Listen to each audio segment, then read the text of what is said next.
The presidential debate everybody has been waiting for. We've been, of course, here all day waiting for this to take place today. This is not only going to allow us to hopefully have a better view on the upcoming markets. Yes, and I mean in terms of both the policy and legislation. This is the first time we're going to be seeing Kamala Harris actually sit down and technically stand up at a podium, but speak in regards to a live audience. 90 minutes versus Donald Trump here, somebody who has been in 7 different debates, 3 different presidential campaigns, of course, against Harris, who's been through 1 presidential campaign, ended up making it as vice president after being the first candidate to step down that was running for presidency after her first debate versus, of course, Tulsi Gabbard. So a lot to happen, break down tonight. A lot of, from both sides, perspectives are, Kamala has to not only show to her audience, to her voters, what her policies are, speak on that, speak probably a little bit more candid about her own personality, and of course, from Trump's side,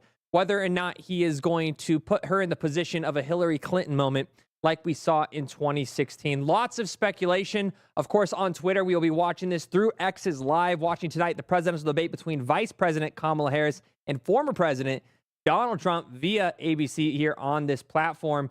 But I got to ask you guys off this. We got 4 minutes until the presidential debate itself. Let us know in the comments and in the chat right now, who do you guys have on this debate? We took a poll here on Twitter less than an hour ago, almost 2,000 views here, with 90% believing Trump has got this debate here in the bag. Now, while we go throughout this, I am honestly not expecting too much talk on crypto policy. We will see if we see anything in terms of Bitcoin or digital assets talked about, but I believe that this discussion is going to be more or less focused around 2016. Focused around, of course, the things Trump has said in the past, pushing down his character and focusing on policy. That would be what I imagine this Democratic Party is going to try to do with Kamala Harris here. So, we got 48. Let me type this in actually real quick because I don't even have the live stream comments up here. 3 minutes away from this here, I see Mario, I see Blocknext, Bad Fox, Nicole Kelly, Trump all the way. Everybody's saying Trump in the chat here. Yeah, honestly, it's an interesting perspective to have because everybody, I think, there's a large group that believes Donald Trump is going to annihilate her in this debate. That, again, he has the experience. Someone who speaks in front of massive crowds and has been doing it for years and years and years. But what is the outcome if he actually wins, right? So what is next after this? And so this could be or could be not the last presidential debate we see in November. Vivek Ramaswamy came on earlier. I was watching ABC and all the interviews prior to this. We were trying to get live, but guys, man, I got to say it here, guys. Never get into tech. Tech is the worst functionality you will ever have the opportunity to be a part of. Every single day, there is some issue with some audio source, some cable that ends up postponing when you actually want to go live. But it's good to see everybody in here. We are now 2 minutes away from this live debate here. And of course, we are going to be having TJ maybe time in a little bit, maybe not with the audio. He's going to be working on the PCs here. He's like a mechanic as my car broke down. So yeah, ABC just talking with multiple different candidates. They had one of Trump's daughter-in-laws, of course, heading the RNC, speak in regard just moments ago. But they've had both political sides here giving their perspectives on what Kamala should be focusing on in this debate. She is coming from this as the underdog, of course, not only as a woman of color, but as the first potential woman for, of course, the presidency here ever. So you're going to see every single mainstream media outlet really focusing on those points. I've already seen it in the premature, well, not even premature, but the pre-show interviews here where they're focusing on, of course, women's rights and, of course, more social programs and social policies that Kamala stands with rather than Trump, right? You guys, we all know where this goes, and we got to be careful with, of course, what we dive into on YouTube here. But we're now 60 seconds from this. This should be starting any moment.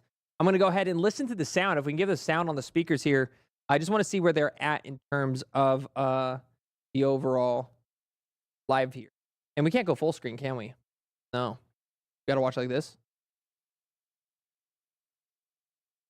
No, it does pop out. There you go.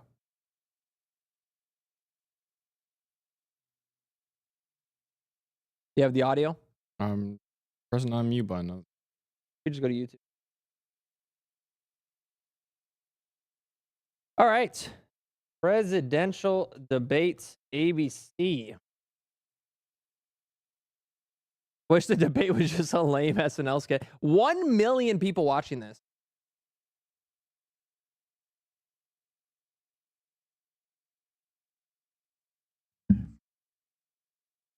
We got that keep it real ad here. Some sausage on them. Some sausage. No audio from the stream. Yeah, they're not putting it up yet. Just a second. Here's the sound. There you go. Want me to reset?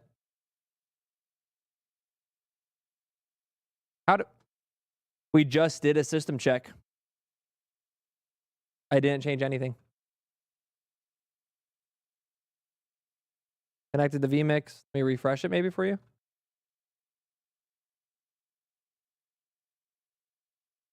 Reset this.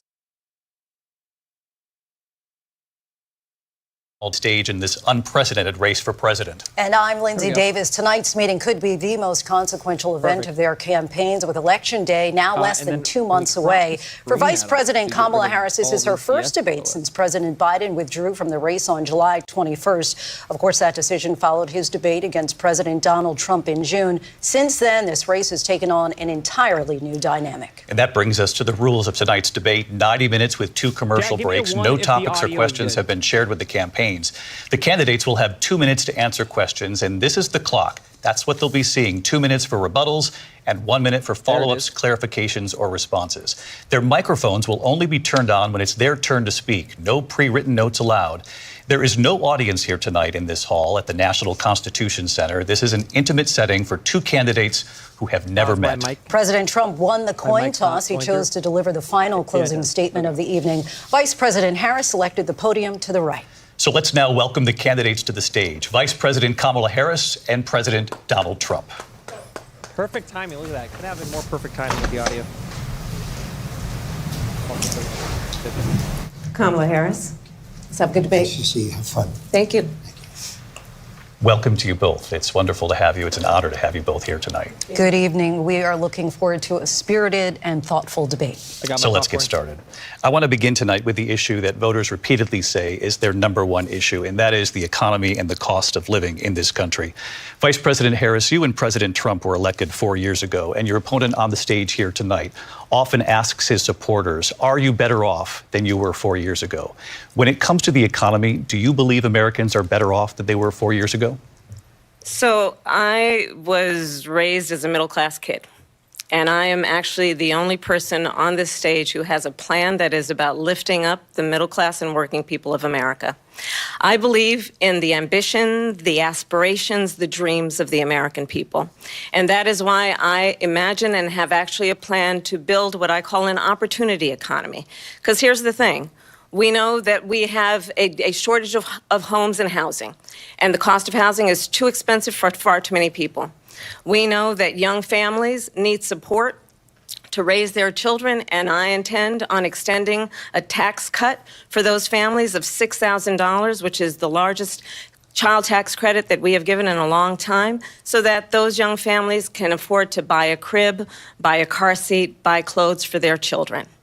My passion, one of them, is small businesses. I was actually, my mother raised my sister and me, but there was a woman who helped raise us. We call her our second mother. She was a small business owner. I love our small businesses. My plan is to give a $50,000 tax deduction to start up small businesses, knowing they are part of the backbone of America's economy. My opponent, on the other hand, his plan is to do what he has done before, which is to provide a tax cut for billionaires and big corporations, which will result in $5 trillion to America's deficit. My opponent has a plan that I call the Trump's sales tax, which would be a 20% tax on everyday goods that you rely on to get through the month. Economists have said that Trump sales tax would actually result for middle-class families in about $4,000 more a year, because of his policies and his ideas about what should be the backs of middle-class people paying for tax cuts for billionaires. President Trump, I'll give you 2 minutes. First of all, I have no sales tax. That's an incorrect statement. She knows that. We're doing tariffs on other countries. Other countries are going to finally, after 75 years, pay us back for all that we've done for the world. And the tariff will be substantial in some cases. I took in billions and billions of dollars, as you know, from China. In fact, they never took the tariff off because there was so much money they can't. It would totally destroy everything that they've set out to do. They're taking in billions of dollars from China and other places. They've left the tariffs on. When I had it, I had tariffs, and yet I had no inflation. Look, we've had a terrible economy because inflation has, which is really known as a country buster. It breaks up countries. We have inflation like very few people have ever seen before, probably the worst in our nation's history. We were at 21%, but that's being generous because many things are 50, 60, 70, and 80% higher than they were just a few years ago. This has been a disaster for people, for the middle class, but for every class. On top of that, we have millions of people pouring into our country from prisons and jails, from mental institutions and insane asylums, and they're coming in and they're taking jobs that are occupied right now by African Americans and Hispanics, and also unions. Unions are going to be affected very soon. And you see what's happening. You see what's happening with towns throughout the United States. You look at Springfield, Ohio. You look at Aurora in Colorado. They are taking over the towns. They're taking over buildings. They're going in violently. These are the people that Xi and Biden led into our country, and they're destroying our country. They're dangerous. They're at the highest level of criminality, and we have to get them out. We have to get them out fast. I created one of the greatest economies in the history of our country. I'll do it again and even better. We are going to get to immigration and border security during this debate, but I would like to let Vice President Harris respond on the economy here. Well, I would love to. Let's talk about what Donald Trump left us. Pivot. Donald Trump left us the worst unemployment since the Great Depression. Donald Trump left us the worst public health epidemic in a century. Donald Trump left us the worst attack on our democracy since the Civil War. And what we have done is clean up Donald Trump's mess. What we have done and what I intend to do is build on what we know are the aspirations and the hopes of the American people. But I'm going to tell you all in this debate tonight, you're going to hear from the same old tired playbook, a bunch of lies, grievances, and name-calling. What you're going to hear tonight is a detailed and dangerous plan called Project 2025 that the former president intends on implementing if he were elected again. I believe very strongly that the American people want a president who understands the importance of bringing us together, knowing we have so much more in common than what separates us.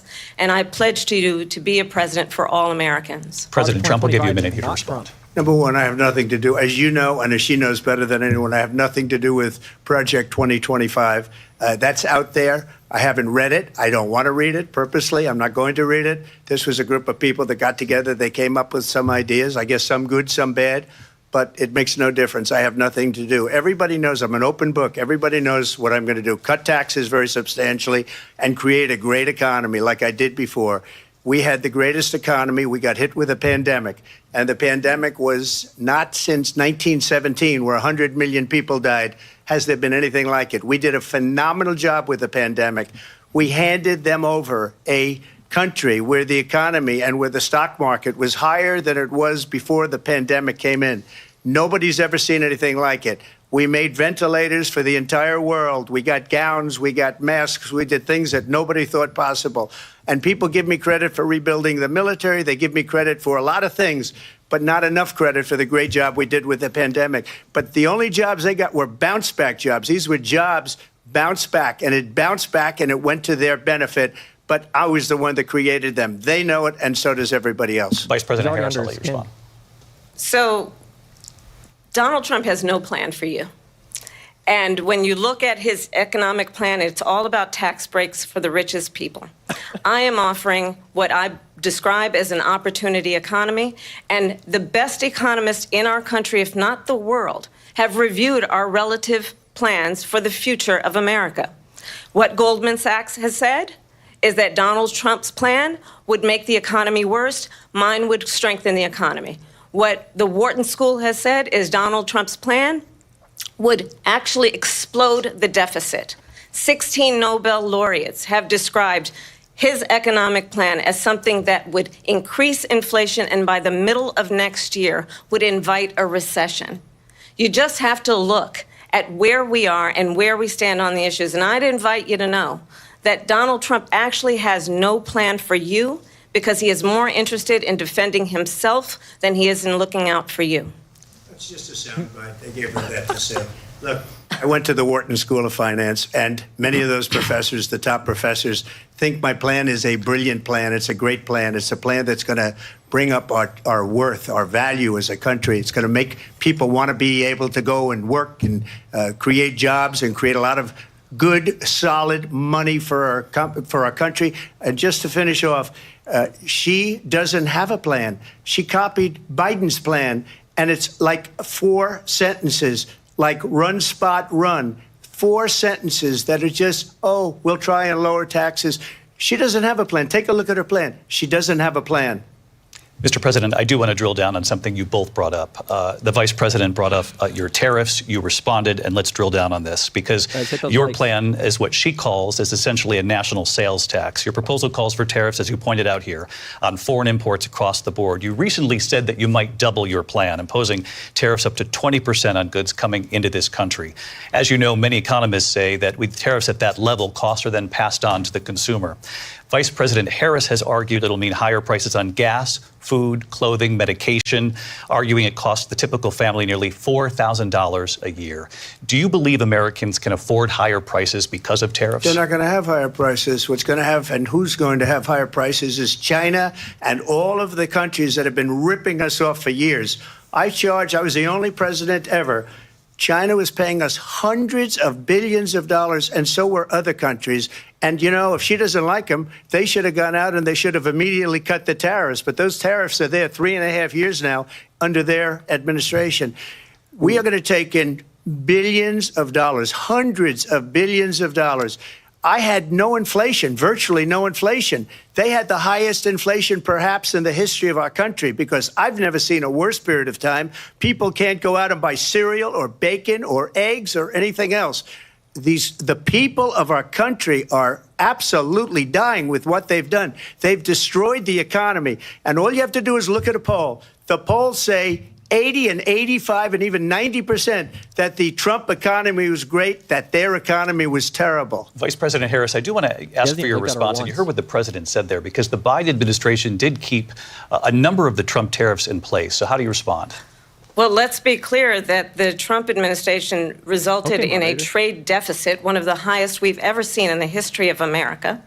He invited trade wars. You want to talk about his deal with China? What he ended up doing is under Donald Trump's presidency, he ended up selling American chips to China to help them improve and modernize their military, basically sold us out, when a policy about China should be in making sure the United States of America wins the competition for the 21st century, which means focusing on the details of what that requires, focusing on relationships with our allies, focusing on investing in American-based technology so that we win the race on AI, on quantum computing, focusing on what we need to do to support America's workforce so that we don't end up having, on the short end of the stick, in terms of workers' rights. But what Donald Trump did, let's talk about this, with COVID, is he actually thanked President Xi for what he did during COVID. Look at his tweet.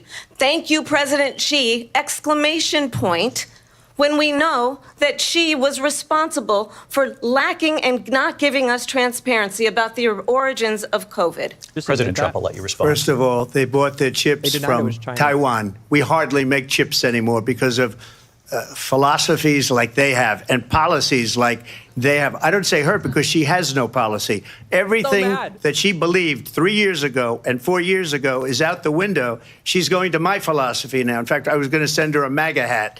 She's gone to my philosophy. But if she ever got elected, she'd change it. And it will be the end of our country. She's a Marxist. Everybody knows she's a Marxist. Her father's a Marxist professor in economics, and he taught her well. But when you look at what she's done to our country, and when you look at these millions and millions of people that are pouring into our country monthly, where it's, I believe, 21 million people, not the 15 that people say, and I think it's a lot higher than the 21. That's bigger than New York State pouring in. And just look at what they're doing to our country. They're criminals. Many of these people coming in are criminals. And that's bad for our economy, too. You know, you mentioned before, we'll talk about immigration later. Well, bad immigration is the worst thing that can happen to our economy. They have, and she has, destroyed our country with policy that's insane. Almost policy that you'd say they have to hate our country. President Trump, thank you. Lindsay? I want to turn to the issue of abortion. President Trump, you've often touted that you were able to kill Roe v. Wade. Last year, you said that you were proud to be the most pro-life president in American history. Then last month, you said that your administration would be great for women and their reproductive rights. In your home state of Florida, you surprised many with regard to your 6-week abortion ban because you initially had said that it was too short. And you said, quote, I'm going to be voting that we need more than 6 weeks. But then the very next day, you reversed course and said you would vote to support the 6-week ban. Yeah, give us a one. Vice President Harris says that women shouldn't trust you on the issue of abortion because you've changed your position so many times. Therefore, why should they trust you? Well, the reason I'm doing that vote is because the plan is, as you know, the vote is, they have abortion in the 9th month. They even have, and you can look at the governor of West Virginia, the previous governor of West Virginia, not the current governor, is doing an excellent job. But the governor before, he said the baby will be born and we will decide what to do with the baby. In other words, we'll execute the baby. And that's why I did that, because that predominates, because they're radical. The Democrats are radical in that. And her vice presidential pick, which I think was a horrible pick, by the way, for our country, because he is really out of it. But her vice presidential pick says abortion in the 9th month is absolutely fine. He also says execution after birth. It's execution, no longer abortion, because the baby is born, is okay. And that's not okay with me, hence the vote. But what I did is something for 52 years. They've been trying to get Roe v. Wade into the states. And through the genius and heart and strength of 6 Supreme Court justices, we were able to do that. Now, I believe in the exceptions for rape, incest, and life of the mother. I believe strongly in it. Ronald Reagan did also. 85% of Republicans do. Exceptions. Very important. But we were able to get it, and now states are voting on it. And for the first time, you're going to see, look, this is an issue that's torn our country apart for 52 years. Every legal scholar, every Democrat, every Republican, liberal, conservative, they all wanted this issue to be brought back to the states where the people could vote. And that's what happened. Now, Ohio, the vote was somewhat liberal. Kansas, the vote was somewhat liberal, much more liberal than people would have thought. But each individual state is voting. It's the vote of the people now. It's not tied up in the federal government. I did a great service in doing it. It took courage to do it. And the Supreme Court had great courage in doing it. And I give tremendous credit to those 6 justices. There is no state in this country where it is legal to kill a baby after it's born. Madam Vice President, I want to get your response to President Trump. Well, as I said, you're going to hear a bunch of lies, and that's not actually a surprising Almost fact. like she set that up. Let's understand how we got here. Donald Trump hand-selected 3 members of the United States Supreme Court with the intention that they would undo the protections of Roe v. Wade. And they did exactly as he intended. And now in over 20 states, there are Trump abortion bans, which make it criminal for a doctor or nurse to provide health care. In one state, it provides prison for life. Trump abortion bans that make no exception even for rape and incest, which understand what that means. A survivor of a crime, a violation to their body, does not have the right to make a decision about what happens to their body next. That is immoral. And one does not have to abandon their faith or deeply held beliefs to agree. The government, and Donald Trump certainly, should not be telling a woman what to do with her body. I have talked with women around our country. You want to talk about this is what people wanted? Pregnant women who want to carry a pregnancy to term, suffering from a miscarriage, being denied care in an emergency room because the healthcare providers are afraid they might go to jail, and she's bleeding out in a car in the parking lot? She didn't want that. Her husband didn't want that. A 12 or 13-year-old survivor of incest being forced to carry a pregnancy to term? They don't want that. And I pledge to you, when Congress passes a bill to put back in place the protections of Roe v. Wade, as President of the United States, I will proudly sign it into law. But understand, if Donald Trump were to be reelected, he will sign a national abortion ban. Understand, in his Project 2025, there would be a national abortion, a monitor that would be monitoring your pregnancies, your miscarriages. I think the American people believe that certain freedoms, in particular the freedom to make decisions about one's own body, should not be made by the government. Thank you, Vice President Harris. Well, there she goes again. It's a lie. I'm not signing a ban, and there's no reason to sign a ban, because we've gotten what everybody wanted. Democrats, Republicans, and everybody else, and every legal scholar wanted it to be brought back into the states, and the states are voting. And it may take a little time, but for 52 years, this issue has torn our country apart, and they've wanted it back in the states. And I did something that nobody thought was possible. The states are now voting. What she says is an absolute lie. And as far as the abortion ban, no, I'm not in favor of abortion ban, but it doesn't matter, because this issue has now been taken over by the states. Would you veto a national abortion ban if it came to your desk? Well, I won't have to, because, again, two things. Number one, she said she'll go back to Congress. She'll never get the vote. It's impossible for her to get the vote. There it is. Especially now with the 50-50, and essentially 50-50 in both Senate and the House. She's not going to get the vote. She can't get the vote. She won't even come close to it. So it's just talk. You know what it reminds me of? When they said they're going to get student loans terminated, and it ended up being a total catastrophe. The student loans, and then her, I think probably her boss, if you call him a boss, he spends all his time on the beach. But look, her boss went out and said, we'll do it again. We'll do it a different way. And he went out, got rejected again by the Supreme Court. So all these students got taunted with this whole thing about this whole idea. And how unfair that would have been, part of the reason they lost, to the millions and millions of people that had to pay off their student loans. They didn't get it for free. But they were saying it's the same way that they talked about that they talk about abortion. But if I could just get a yes or no, because your running mate, J.D. Vance, has said that you would veto if it did come to your desk. Well, I didn't. So two things real quick, guys. By the way, this is one, Kamala's really good friend, IRL. But, guys, let's hit 500 likes real quick so we can turn off the ads on this live stream. Appreciate you guys. Discuss it with J.D. In all fairness, J.D., and I don't mind if he has a certain view, but I think he was speaking for me, but I really didn't. Look, we don't have to discuss it, because she'd never be able to get it, just like she couldn't get student loans. They couldn't get student loans. They didn't even come close to getting student loans. They taunted young people and a lot of other people that had loans. They can never get this approved. So it doesn't matter what she says about going to Congress. Well, wonderful. Let's go to Congress. Do it. But the fact is that for years they wanted to get it out of Congress and out of the federal government, and we did something that everybody said couldn't be done. And now you have a vote of the people on abortion. Vice President Harris, want to give you your time to respond, but I do want to ask, would you support any restrictions on a woman's right to an abortion? I absolutely support reinstating the protections of Roe v. Wade. And as you rightly mentioned, nowhere in America is a woman carrying a pregnancy to term and asking for an abortion. That is not happening. It's insulting to the women of America. And understand what has been happening under Donald Trump's abortion bans. Couples who pray and dream of having a family are being denied IVF treatments. What is happening in our country?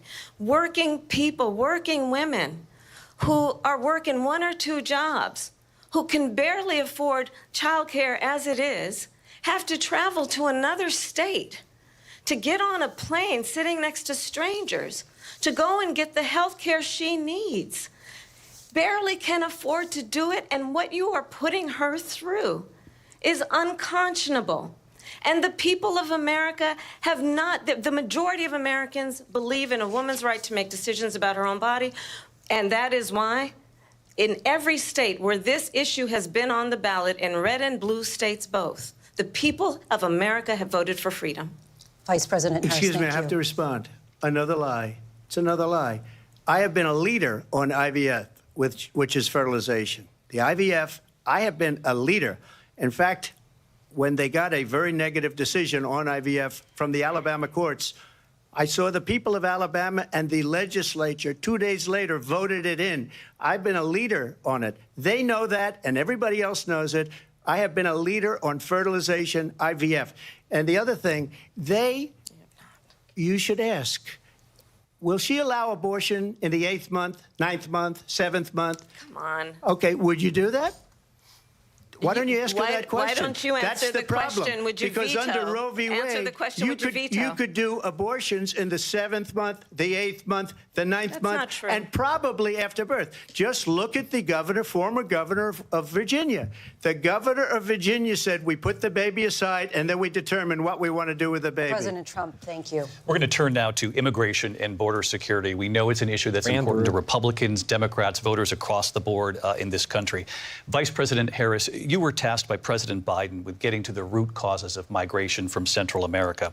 We know that illegal border crossings reached a record high in the Biden administration. This past June, President Biden imposed tough new asylum restrictions. Which, hey, Chad just brought, why wasn't her mic muted? I thought they were supposed to be muted. That was interesting. We know the numbers since then have dropped significantly. But my question to you tonight is, why did the administration wait until 6 months before the election to act?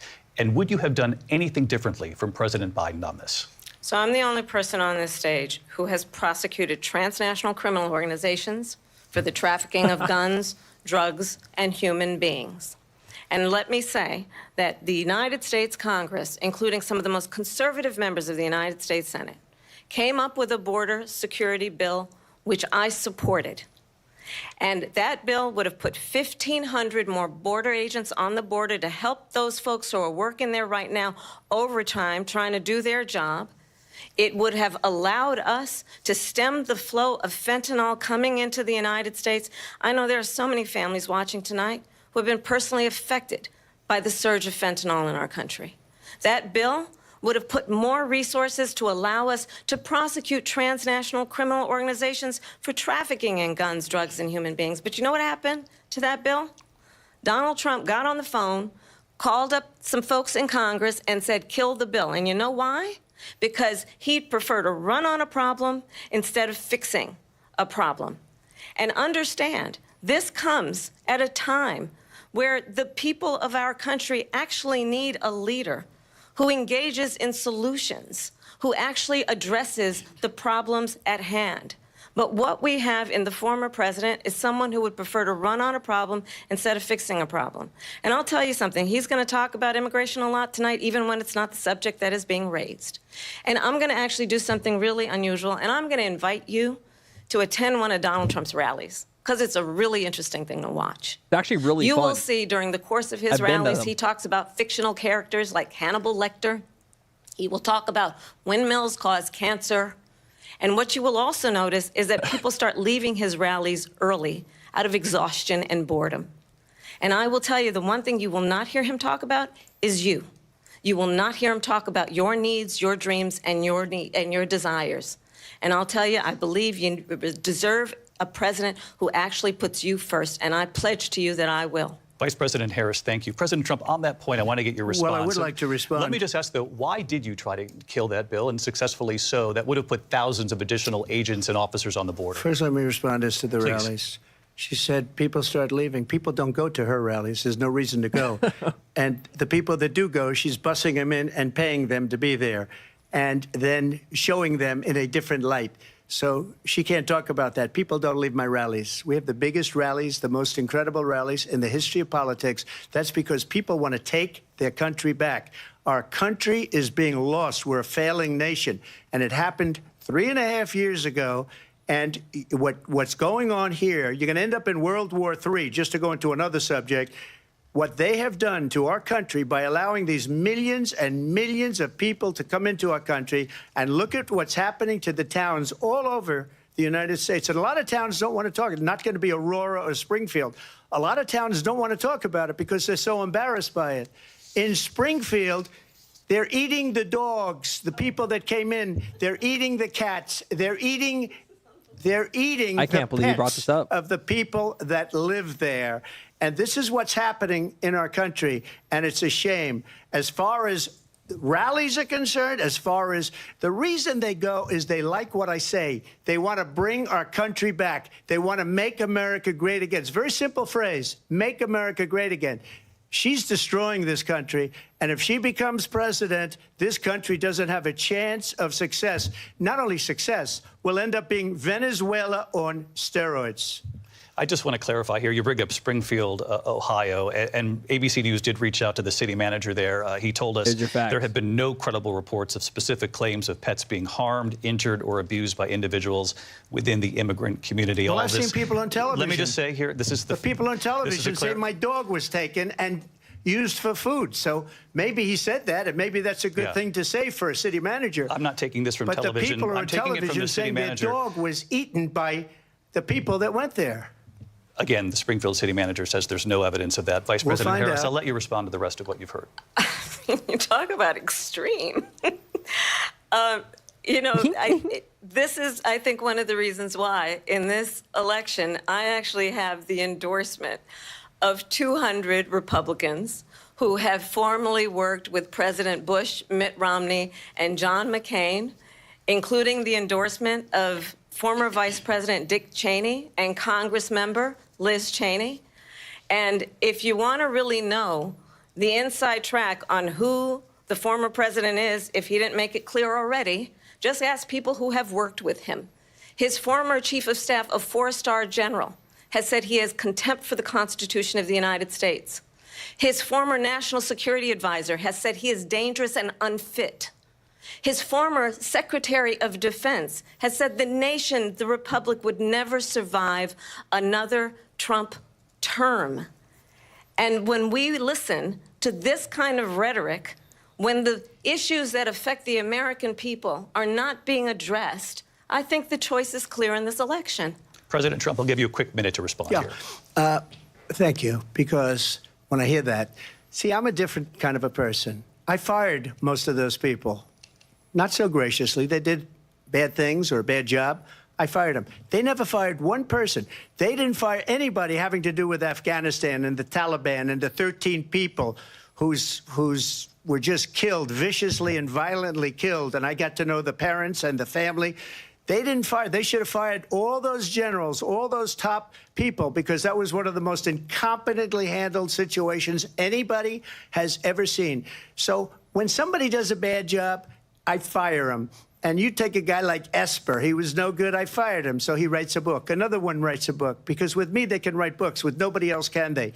But they have done such a poor job, and they never fire anybody. Look at the economy. Look at the inflation. They didn't fire any of their economists. They have the same people. That's a good way not to have books written about you. But just to finish, I got more votes than any Republican in history by far. In fact, I got more votes than any president, sitting president, in history by far.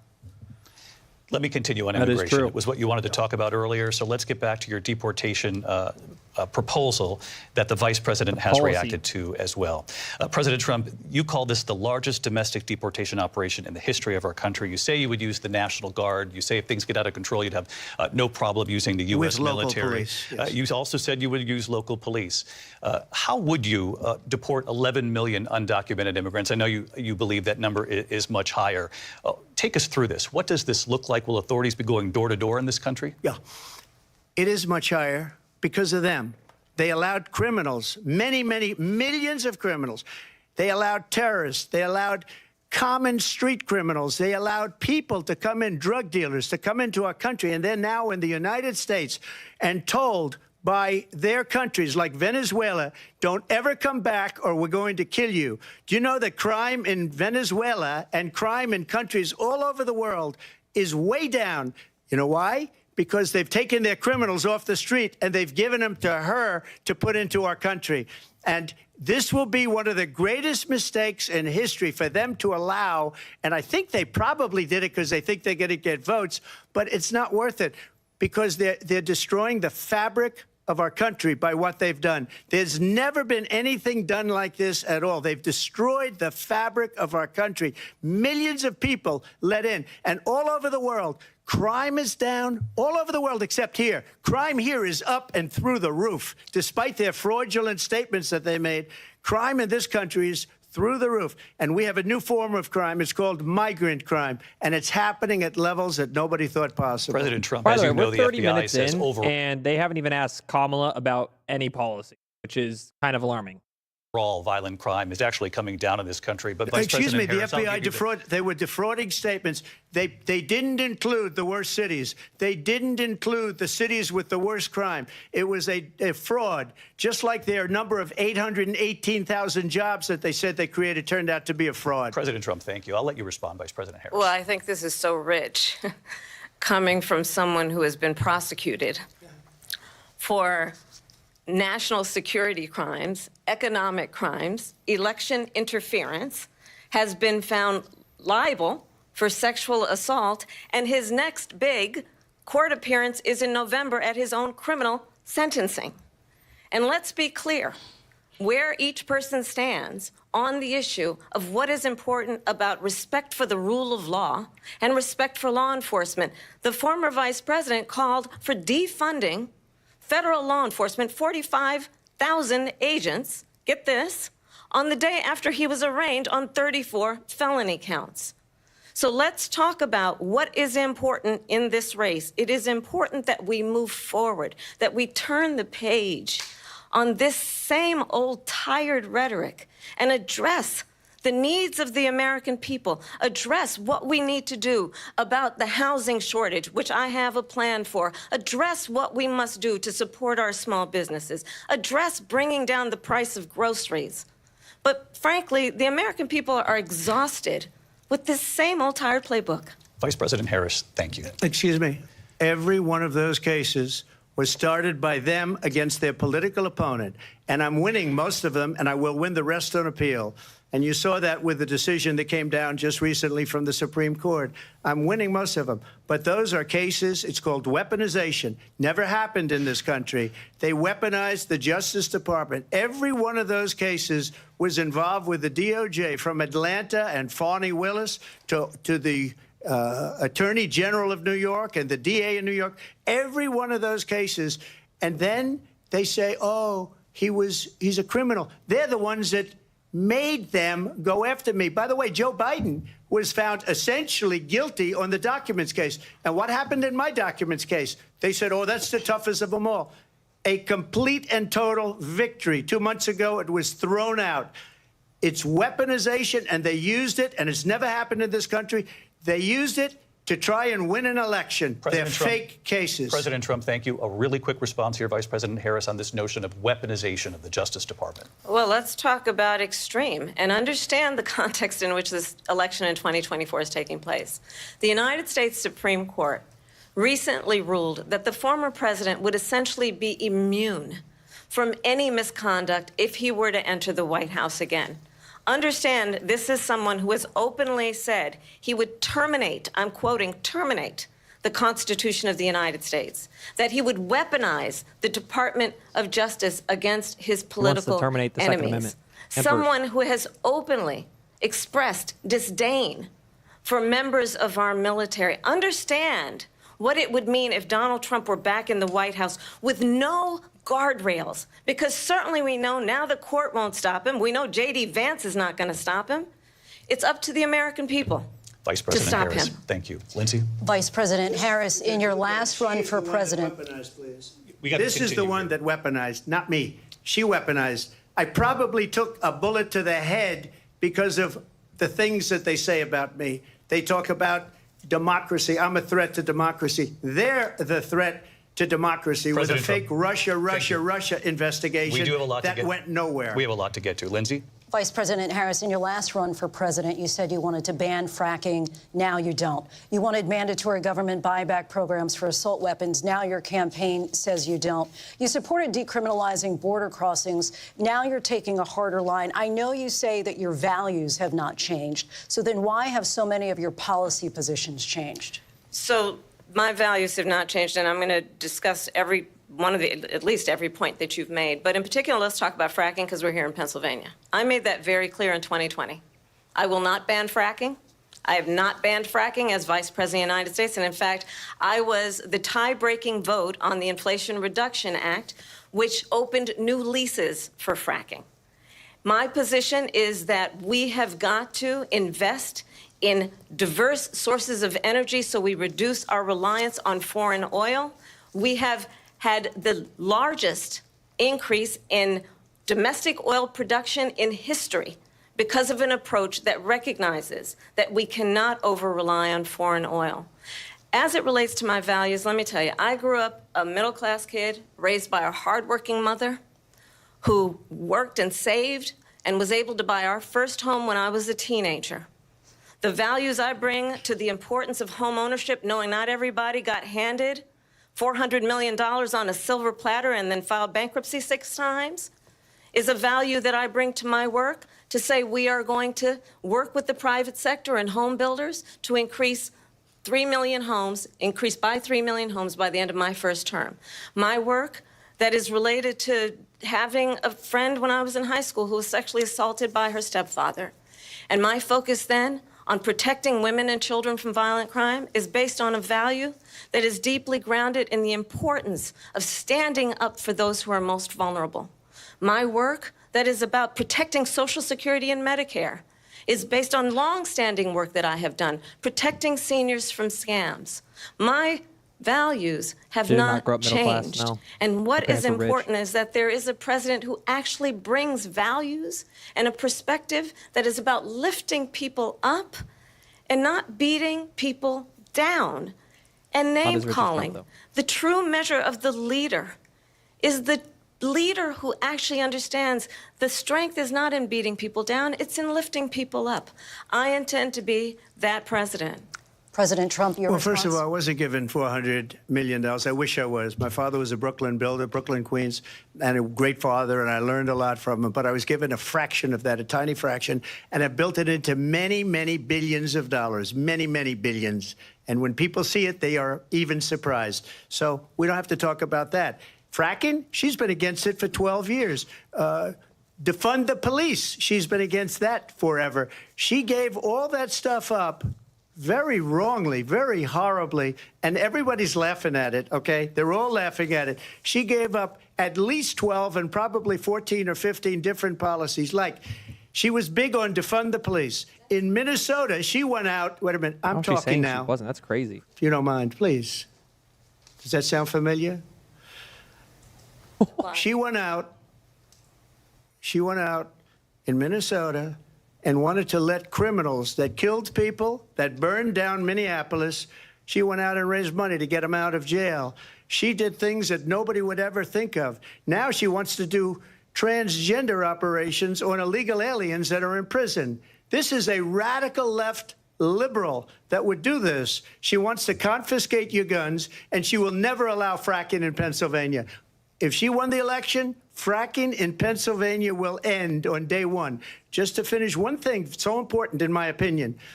So I got the oil business going like nobody has ever done before. When they took over, they got rid of it, started getting rid of it, and the prices were going up the roof. They immediately let these guys go to where they were. I would have been 5 times, 4 times, 5 times higher, because you're talking about 3.5 years ago. They got it up to where I was because they had no choice, because the prices of energy were quadrupling and doubling. You saw what happened to gasoline. So they said, let's go back to Trump. But if she won the election, the day after that election, they'll go back to destroying our country, and oil will be dead, fossil fuel will be dead, we'll go back to windmills, and we'll go back to solar, where they need a whole desert to get some energy to come out of it. You ever see a solar plant? By the way, I'm a big fan of solar, but they take 400, 500 acres of desert President soil. Trump, we have a These lot are of not good issues things that we for the have to get environment, to. as she We're out of time. understands. Thank you. Lindsay, thank you. We have an election in just 56 days. And I want to talk about the peaceful transfer of power, which, of course, we all know is a cornerstone of our democracy, and the role of a president in a moment of crisis. Mr. President, on January 6th, you told your supporters to march to the Capitol. You said you would be right there with them. The country and the world saw what played out at the Capitol that day, the officers coming under attack. Aides in the West Wing say you watched it unfold on television off the Oval Office. You did send out tweets, but it was more than 2 hours before you sent out that video message telling your supporters to go home. Is there anything you regret about what you did on that day? You just said a thing that isn't covered. Peacefully and patriotically, I said during my speech, not later on. Peacefully and patriotically. And nobody on the other side was killed. Ashley Babbitt was shot by an out-of-control police officer that should have never, ever shot her. It's a disgrace. But we didn't do this group of people that have been treated so badly. I ask, what about all the people that are pouring into our country and killing people that she allowed to pour in? She was the border czar, remember that. She was the border czar. She doesn't want to be called the border czar because she's embarrassed by the border. In fact, she said at the beginning, oh, I'm surprised you're not talking about the border yet. That's because she knows what a bad job they've done. What about those people? When are they going to be prosecuted? When are these people from countries all over the world, not just South America? They're coming in from all over the world, David. All over the world, and crime rates are down all over the world because of it. But let me just ask you, David, when are those people going to be prosecuted? When are the people that burned down Minneapolis going to be prosecuted? Or in Seattle, they went into Seattle, they took over a big percentage of the city of Seattle. When are those people going to be prosecuted? But let me just ask you. You might ask her that question. You were the president. You were watching it unfold on television. It's a very simple question as we move forward toward another election. Is there anything you regret about what you did on that day? Yes or no? I had nothing to do with that other than they asked me to make a speech. I showed up for a speech. I said, I think it's going to be big. I went to Nancy Pelosi and the mayor of Washington, D.C., and the mayor put it back in writing, as you know. I said, you know, this is going to be a very big rally or whatever you want to call it. And again, it wasn't done by me. It was done by others. I said, I'd like to give you 10,000 National Guard or soldiers. They rejected me. Nancy Pelosi rejected me. It was just 2 weeks ago, her daughter has a tape of her saying she is fully responsible for what happened. They want to get rid of that tape. It would have never happened if Nancy Pelosi and the mayor of Washington did their jobs. I wasn't responsible for security. Nancy Pelosi was responsible. She didn't do her job. The question you was guys about like you Nancy as Pelosi? president, Let me know not in the about comments. former Speaker Pelosi, but I do want Vice President Harris to respond here. I was at the Capitol on January 6th. I was the vice president-elect. I was also an acting senator. I was there.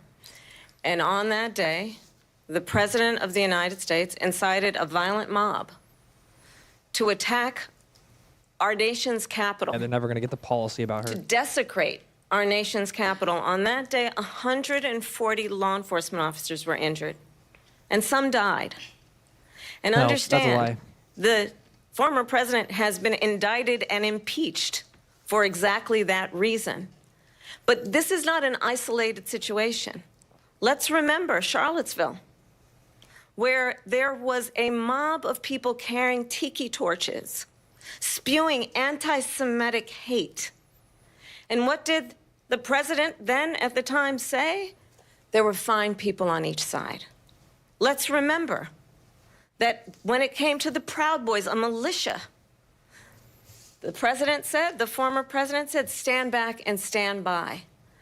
So for everyone watching who remembers what January 6th was, I say we don't have to go back. Let's not go back. We're not going back. It's time to turn the page. And if that was a bridge too far for you, well, there is a place in our campaign for you to stand for country, to stand for our democracy, to stand for rule of law, and to end the chaos, and to end the approach that is about attacking the foundations of our democracy because you don't like the outcome. And be clear on that point. Donald Trump, the candidate, has said in this election there will be a bloodbath if this and the outcome of this election is not to his liking. Let's turn the page on this. Let's not go back. Let's chart a course for the future and not go backwards to the past. Let me just follow up here. It was a different term, and it was a term that related to energy because they have destroyed our energy business. That was where bloodbath was. Also, on Charlottesville, that story has been, as you would say, debunked. Laura Ingraham, Sean Hannity, Jesse, all of these people, they covered it. If they go an extra sentence, they will see it was perfect. It was debunked in almost every newspaper, but they still bring it up, just like they bring 2025 up. They bring all of this stuff up. I ask you this. You talk about the Capitol. Why are we allowing these millions of people to come through on the southern border? How come she's not doing anything? And I'll tell you what I would do, and I would be very proud to do it. I would say we would both leave this debate right now. I'd like to see her go down to Washington, D.C. during this debate because we're wasting a lot of time. Go down to, because she's been so bad, it's so ridiculous.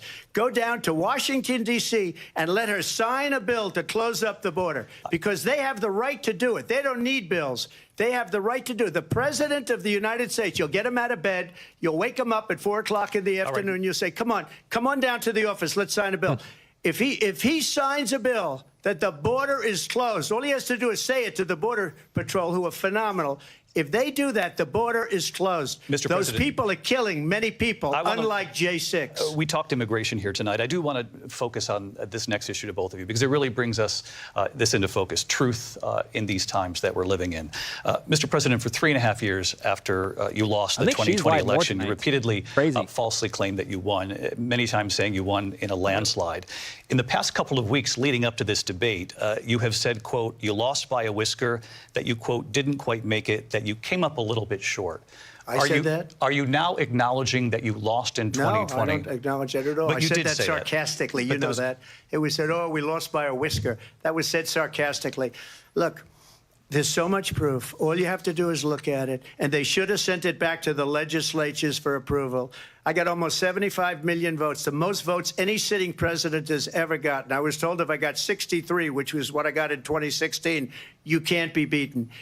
The election, people should never be thinking about it. An election is fraudulent. We need two things. We need walls. And we have to have it. We have to have borders, and we have to have good elections. Our elections are bad. And a lot of these illegal immigrants coming in, they're trying to get them to vote. They can't even speak English. They don't even know what country they're in practically. And these people are trying to get them to vote. And that's why they're allowing them to come into our country. I did watch all of these pieces of video. I didn't detect the sarcasm, lost by a whisker. We didn't quite make it. And we should just point out here as clarification, and you know this, you and your allies, 60 cases in front of many judges, many of them Republican. No judge looked at it. And said there was no widespread fraud. They said we didn't have standing. That's the other thing.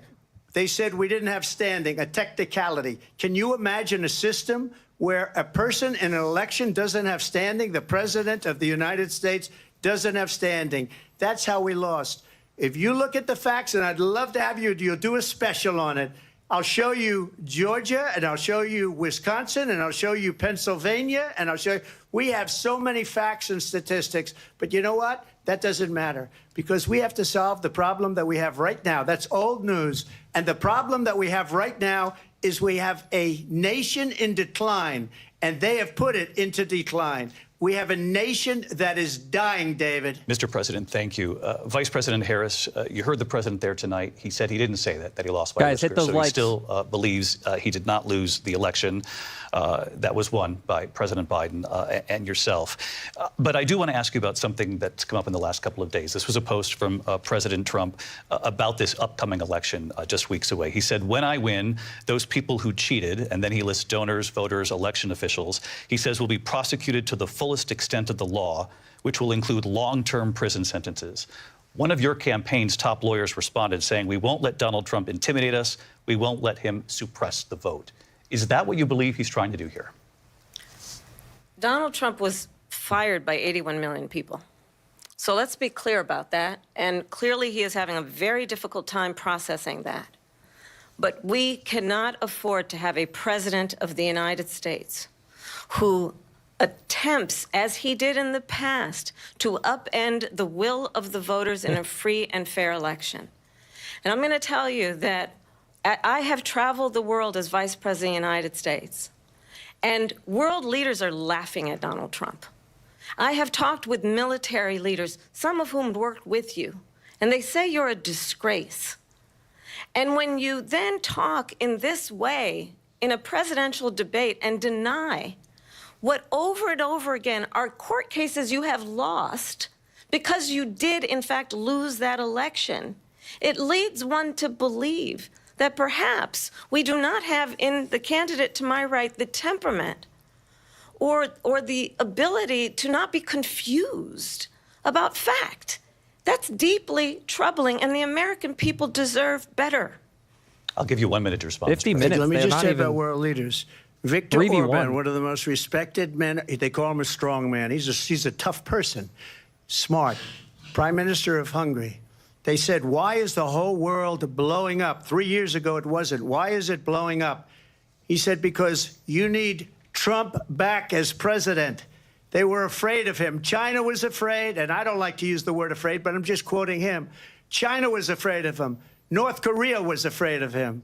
Look at what's going on with North Korea, by the way. He said Russia was afraid of him. I ended the Nord Stream 2 pipeline, and Biden put it back on day one, but he ended the XL pipeline.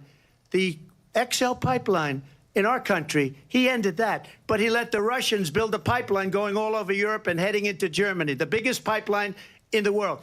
Look, Viktor Orban said it. He said the most respected, most feared person is Donald Trump. We had no problems when Trump was president. But when this weak, pathetic man that you saw at a debate just a few months ago, that if he weren't in that debate, he'd be running instead of her. She got no votes. He got 14 million votes. What you did, you talk about a threat to democracy. He got 14 million votes, and they threw him out of office. And you know what? I'll give you a little secret. He hates her. He can't stand her.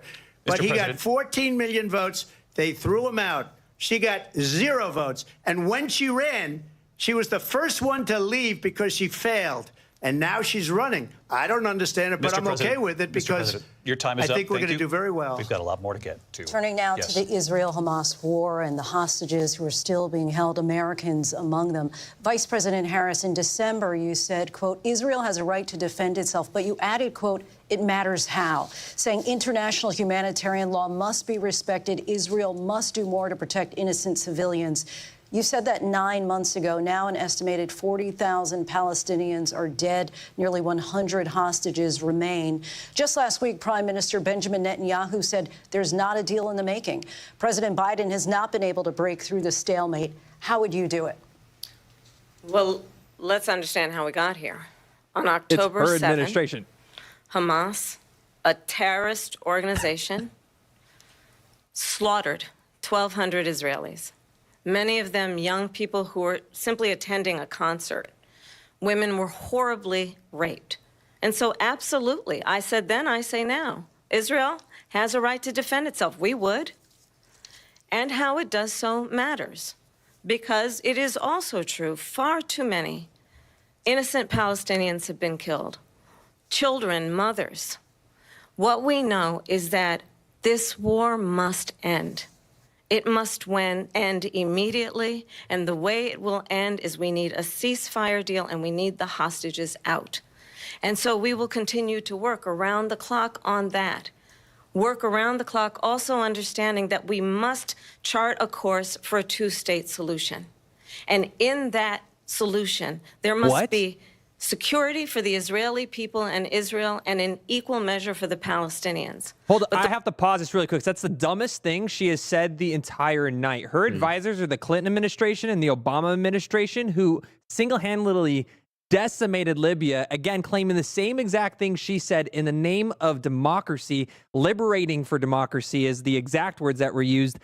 There is no two-party state in Gaza. So if you eliminate Hamas, who's there to step in? 100%. This is hundreds of billions of dollars in taxpayer dollars. This is her worst take the entire night. I had to pause it for that. We're going to continue. I'll give my words after this. The one thing I will assure you always, I will always give Israel the ability to defend itself, in particular as it relates to Iran and any threat that Iran and its proxies pose to Israel. But we must have a two-state solution where we can rebuild Gaza, where the Palestinians have security, self-determination, and the dignity they so rightly deserve. President Trump, how would you negotiate with Netanyahu and also Hamas in order to get the hostages out and prevent the killing of more innocent civilians in Gaza? If I were president, it would have never started. If I were president, Russia would have never, ever, I know Putin very well, he would have never, and there was no threat of it either, by the way, for 4 years, have gone into Ukraine and killed millions of people when you add it up, far worse than people understand what's going on over there.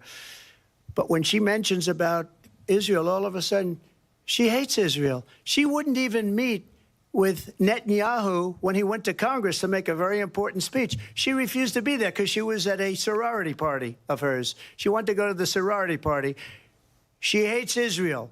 If she's president, I believe that Israel will not exist within 2 years from now. And I've been pretty good at predictions, and I hope I'm wrong about that one. She hates Israel. At the same time, in her own way, she hates the Arab population because the whole place is going to get blown up. Arabs, Jewish people, Israel. Israel will be gone. It would have never happened. Iran was broke under Donald Trump. Now Iran has $300 billion because they took off all the sanctions that I had. Iran had no money for Hamas or Hezbollah or any of the 28 different spheres of terror. And they are spheres of terror, horrible terror. They had no money. It was a big story, and you know it. You covered it very well, actually. They had no money for terror. They were broke. Now they're a rich nation, and now what they're doing is they're spreading that money around. Look at what's happening with the Houthis and Yemen. Look at what's going on in the Middle East. This would have never happened. I will get that settled and fast, and I'll get the war with Ukraine and Russia ended. If I'm president-elect, I'll get it done before even becoming president. Vice President Harris, he says you hate Israel. That's absolutely not true. I have my entire career and life supported Israel and the Israeli people. He knows that.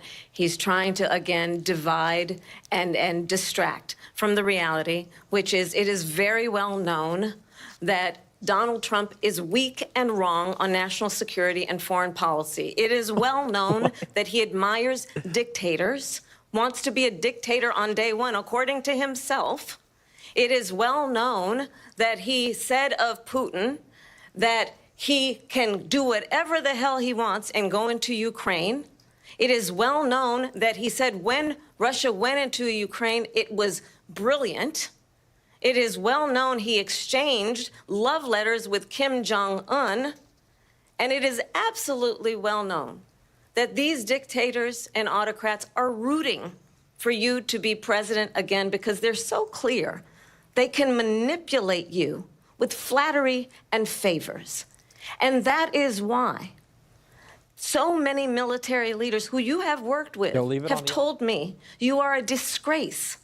That is why we understand that we have to have a president who is not consistently weak and wrong on national security, including the importance of upholding and respecting in highest regard our military. Vice President Harris, thank you. They're the ones, and she's the one that caused it, that's weak on national security by allowing every nation last month for the year, 168 different countries sending people into our country. Their crime rates are way down. Putin endorsed her last week, said, I hope she wins. And I think he meant it because what he's gotten away with is absolutely incredible. It wouldn't have happened with me. The leaders of other countries think that they're weak and incompetent, and they are. They're grossly incompetent. And I just ask one question. Why does Biden go in and kill the Keystone Pipeline and approve the single biggest deal that Russia's ever made, Nord Stream 2, the biggest pipeline anywhere in the world going to Germany and all over Europe? Because they're weak and they're ineffective. And Biden, by the way, President gets paid Trump, a lot of money. Thank you. We have a lot of issues to get to. We'll be right back with much more of this historic ABC News presidential debate from the National Constitution Center right here in Philadelphia. Back in a moment. All right, guys, we're going. They got about a 2-minute news break here. It's insane the amount of cutoffs they're doing. It's like a 3v1 against the Trump here. Look, I got to give Kamala some credit here. She's had some good stances in terms of her script and like actually hitting back against Trump. But it's very interesting that they're talking about the cat stuff, to talk about trying to come out and say that they somehow aren't responsible for 6 new conflicts under their administration that makes them better than Trump. Makes no sense. I want them to get down to the policy. We need to get to her policy. What's she going to do? Why can she claim responsibility for like the Inflation Reduction Act, but won't take responsibility for all of the inflation that has came into this system? And Joe Biden himself just last week said that the Inflation Reduction Act should have never been called the Inflation Reduction Act because it's all about renewable energy, hundreds of billions of dollars of renewables. So interesting here. I think Trump could have done better at the January 6 spots. Of course, talking about a little bit more that he didn't refute at all the fact that there was no cops or police that died on that day. There was, there's a stretch of information that he could have approached and addressed there differently. So I think she definitely hands down won that part of the debate when they were talking about Jan 6, just to the overall viewers. Also, I think they held on to abortion for way too long because abortion, he's 100% right. They're not going to change it under her administration because of the filibuster. She's not going to get the votes. She can't get the votes, and she doesn't have the Supreme Court justices. So I would like to, we're like an hour into this thing, and it's been not even a debate between Donald Trump and Kamala. It's been like a 3v1 with a ton of interruptions, and I would just like to see them get to the substance, get them to the policy. I don't know. Maybe you guys agree with me. Maybe you don't. But all they're doing is pivot. It's funny how she started off saying Trump's going to do all these lies and insults, and all they're doing is insulting and lying about him.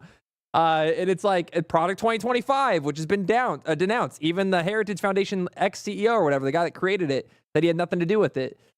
Crazy to see here. Let's go ahead and move forward here. Nope, still muted here. We'll just leave it on mute while we wait for it. I just fast forward, so hopefully, but is what it is. Yeah, he's spending too much. Eric says it in chat. I do think he's defending a little bit too much. I'm honestly surprised he brought up the Haitian thing with the cats and dogs, because there has been reports. I don't think there has been videos that have surfaced of like them burning and cooking cats. I don't know if you guys see the videos in New York right now with all the immigrants that are using shopping carts to kill rats and eat them, and they're like selling them on the street corners like street vendors. So there is some truth to that, but seriously, I think what the American people need is not to talk about this middle school stuff. Get to the policy, and I think Trump's done a great job. Though he hasn't even looked at her once. Which is actually funny here. So, yeah, he does. I'm not saying Trump was right in every, like he said the abortion thing, she won that hands down. He lost as soon as he said that people were aborting babies that were after 9 months. I think he just misspoke on that context. What he was referring to was the late trimester with the 7th, 8th, and 9th month, which does occur very, very, very, very rarely though. But she lied about him with the IVF. She lied and said that he is not pro-choice IVF and is, all these other things like that you can't necessarily say on YouTube. So I would say it is definitely more lies from the Democratic Party here today, but we'll see what this goes to. I don't know if they're going to get to, by the judge of this, guys, I could tell you right now, we're not going to get to artificial intelligence at all. That's not going to be any part of this conversation with crypto or anything. It's going to be just base. I really hope they just get the policies and substance on price controls. That is, I think, the part that Trump needs to focus on here. But we'll see. I don't know what these moderators are doing. These moderators seem to definitely be 3v1ing her. And by the way, so the guy's not her friend, I don't think, but the girl, she's really close friends with, and she's throwing layup questions. It's crazy. CNN was way better. And I don't mean even that debate still had its issues, but CNN, I think their moderators actually did a pretty decent job. Why can't I, what's happening?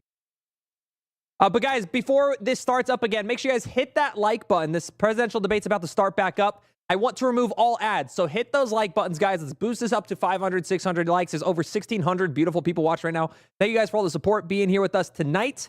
It is 10:08 p.m., and we'll be moving into the next segment. I think this is the latter half of the overall debate here, so we can hopefully see some policy impacts here. But there are people in town halls exposing them eating. Yeah, there is Happy Mellows, but there isn't they're at town halls, right? So it's video surfacing, and then there's, of course, the media smear of it's not true.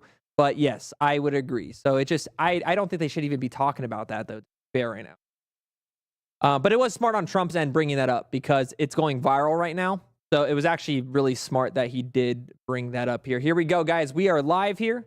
Sound is on. Welcome back to this historic ABC News presidential debate tonight. We're going to continue here, and I want to turn to the war in Ukraine. We're now 2.5 years into this conflict. Mr. President, it has been the position of the Biden administration that we must defend Ukraine from Russia, from Vladimir Putin, to defend their sovereignty, their democracy, that it's in America's best interest to do so, arguing that if Putin wins, he may be emboldened to move even further into other countries.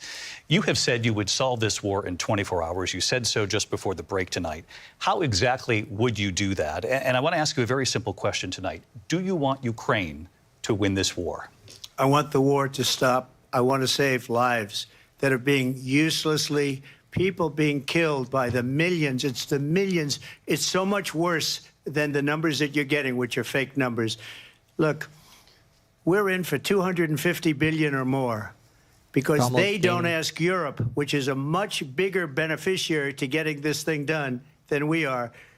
They're in for $150 billion less because Biden and you don't have the courage to ask Europe like I did with NATO. They paid billions and billions, hundreds of billions of dollars when I said, either you pay up or we're not going to protect you anymore. So that's maybe one of the reasons they don't like me as much as they like weak people. But you take a look at what's happening. We're in for 250 to 275 billion. They're into 100 to 150. They should be forced to equalize. With that being said, I want to get the war settled. I know Zelensky very well, and I know Putin very well. I have a good relationship, and they respect your president, okay? They respect me. They don't respect Biden. How would you respect him? Why? For what reason? He hasn't even made a phone call in 2 years to Putin, hasn't spoken to anybody. They don't even try and get it. That is a war that's dying to be settled. I will get it settled before I even become president. If I win, when I'm president-elect, and what I'll do is I'll speak to one, I'll speak to the other, I'll get them together. That war would have never happened. And in fact, when I saw Putin after I left, unfortunately left because our country has gone to hell. But after I left, when I saw him building up soldiers, he did it after I left, I said, oh, he must be negotiating. It must be a good, strong point of negotiation. Well, it wasn't, because Biden had no idea how to talk to him. He had no idea how to stop it. And now you have millions of people dead, and it's only getting worse, and it could lead to World War III. Don't kid yourself, David. We're playing with World War III, and we have a president that we don't even know if he's... Where is our president? We don't even know if he's a president. And just to clarify here... They threw him out of a campaign like a dog. We don't even know. Is he our president? But we have a president, Mr. President, that doesn't know he's alive. Your time is up. Just to clarify in the question, do you believe it's in the U.S. best interests for Ukraine to win this war, yes or no? I think it's the U.S. best interest to get this war finished and just get it done. All right. Negotiate a deal, because we have to stop all of these human lives from being destroyed. I want to take this to Vice President Harris. I want to get your thoughts on support for Ukraine in this moment, but also, as Commander-in-Chief, if elected, how would you deal with Vladimir Putin, and would it be any different from what we're seeing from President Biden? Well, first of all, it's important to remind the former president you're not running against Joe Biden, you're running against me. I believe the reason that Donald Trump says that this war would be over within 24 hours is because he would just give it up. And that's not who we are as Americans. Let's understand what happened here.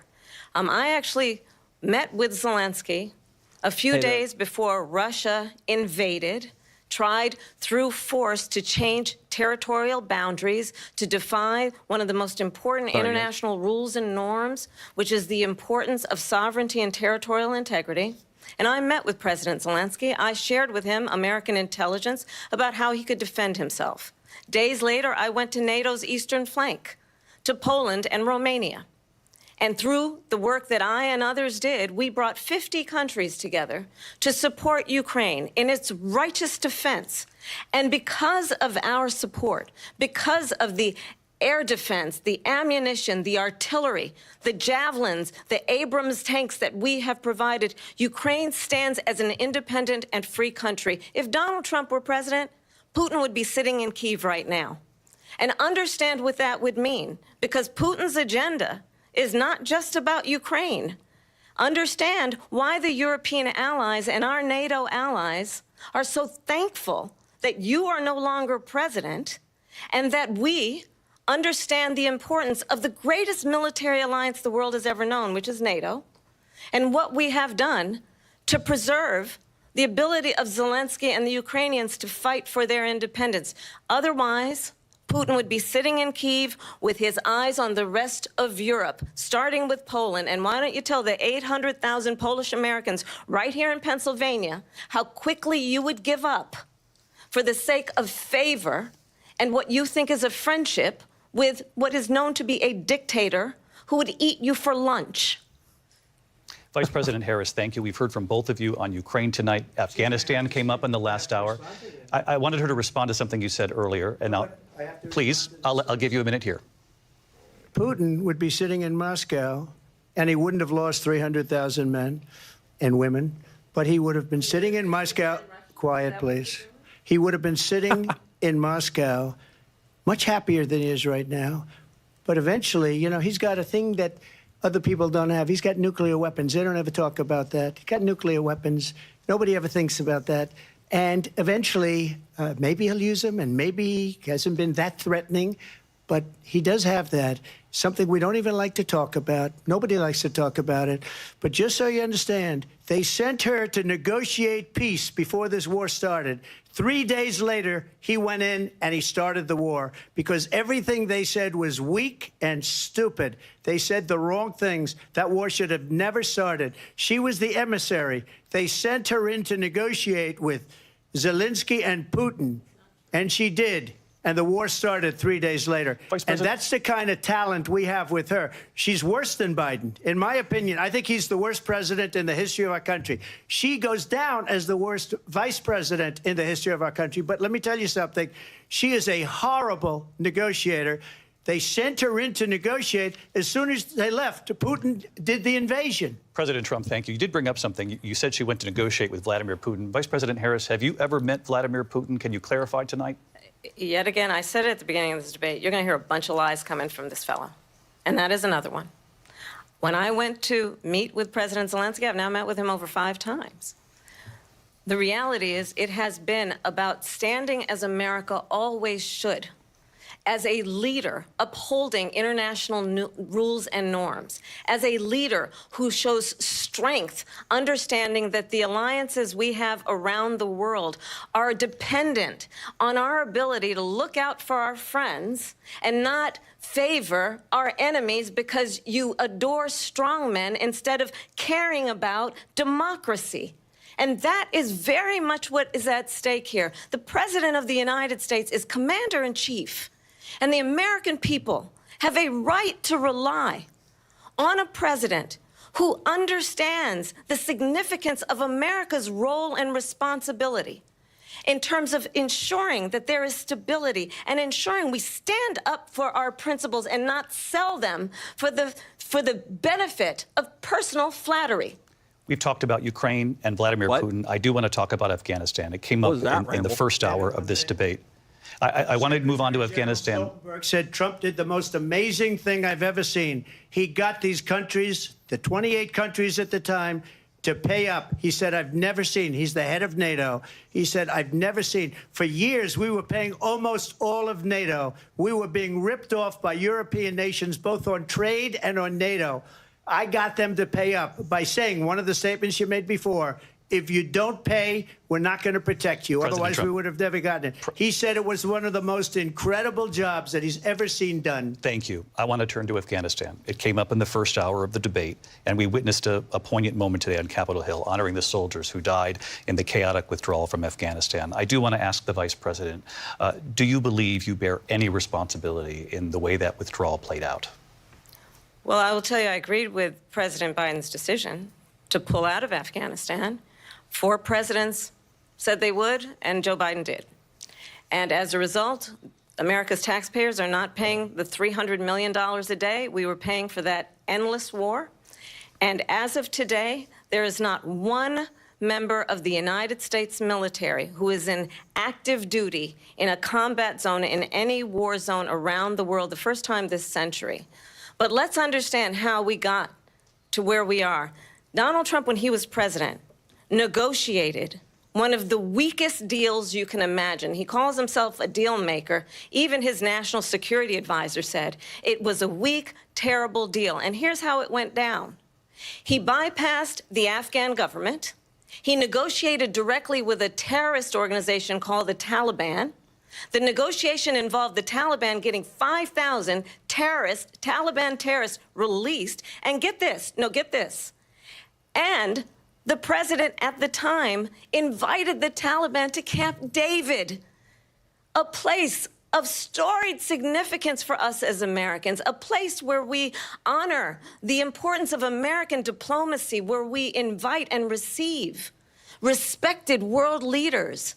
And this former president, as president, invited them to Camp David because he does not, again, appreciate the role and responsibility of the President of the United States to be commander-in-chief with a level of respect. And this gets back to the point of how he has consistently disparaged and demeaned members of our military, fallen soldiers, and the work that we must do to uphold the strength and the respect of the United States of America around the world. Vice President Harris, one thank you. mention President of the Trump, 13 your lives response lost. to her saying that Disgusting. you began the negotiations thank with you. the Taliban. So, if you take a look at that period of time, the Taliban was killing our soldiers, a lot of them, with snipers. And I got involved with the Taliban because the Taliban was doing the killing. That's the fighting force within Afghanistan. They don't bother doing that because, you know, they deal with the wrong people all the time. But I got involved. And Abdul is the head of the Taliban. He is still the head of the Taliban. And I told Abdul, don't do it anymore. You do it anymore, you're going to have problems. And he said, why do you send me a picture of my house? I said, you're going to have to figure that out, Abdul. And for 18 months, we had nobody killed. We did have an agreement negotiated by Mike Pompeo. It was a very good agreement. The reason it was good, it was we were getting out. We would have been out faster than them, but we wouldn't have lost the soldiers. We wouldn't have left many Americans behind, and we wouldn't have left $85 billion worth of brand new, beautiful military equipment behind. And just to finish, they blew it. The agreement said you have to do this, and they didn't do it. They didn't do it. The agreement was terminated by us because they didn't do what they were supposed to do. I want to move on. And these people did the worst withdrawal, and in my opinion, the most embarrassing moment in the history of our country. And by the way, that's why Russia attacked Ukraine, because they saw how incompetent she and her boss are. President Trump, thank you. I want to move on now to race and politics in this country. Mr. President, you recently said of Vice President Harris, quote, I didn't know she was black until a number of years ago when she happened to turn black, and now she wants to be known as black. I want to ask a bigger picture question here tonight. Why do you believe it's appropriate to weigh in on the racial identity of your opponent? I don't, and I don't care. I don't care what she is. I don't care. You make a big deal out of something, I couldn't care less. Whatever she wants to be is okay with me. But those were your words, so I'm asking. I don't know. I mean, all I can say is I read where she was not black, that she put out, and I'll say that. And then I read that she was black, and that's okay. Either one was okay with me. That's up to her. That's up to her. Vice President Harris, your thoughts on this? I think it's, I mean, honestly, I think it's a tragedy that we have someone who wants to be president who has consistently, over the course of his career, attempted to use race to divide the American people. You know, I do believe that the vast majority of us know that we have so much more in common than what separates us, and we don't want this kind of approach that is just constantly trying to divide us, and especially by race. And let's remember, We get the fucking policy. how Donald Trump started. Am I right? God. Land, he owned buildings, and he was investigated because he refused to rent property to black families. Let's remember, this is the same individual who took out a full-page ad in the New York Times calling for the execution of 5 young black and Latino boys who were innocent, the Central Park 5. Took out a full-page ad calling for their execution. This is the same individual who spread birther lies about the first black president of the United States. And I think the American people want better than that. want better than this.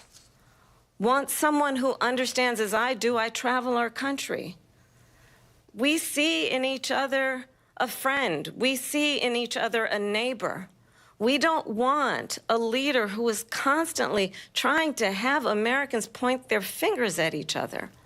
I meet with people all the time who tell me, then why do you call him can we Hitler? please just have discourse about how we're going to invest in the aspirations and the ambitions and the dreams of the American people?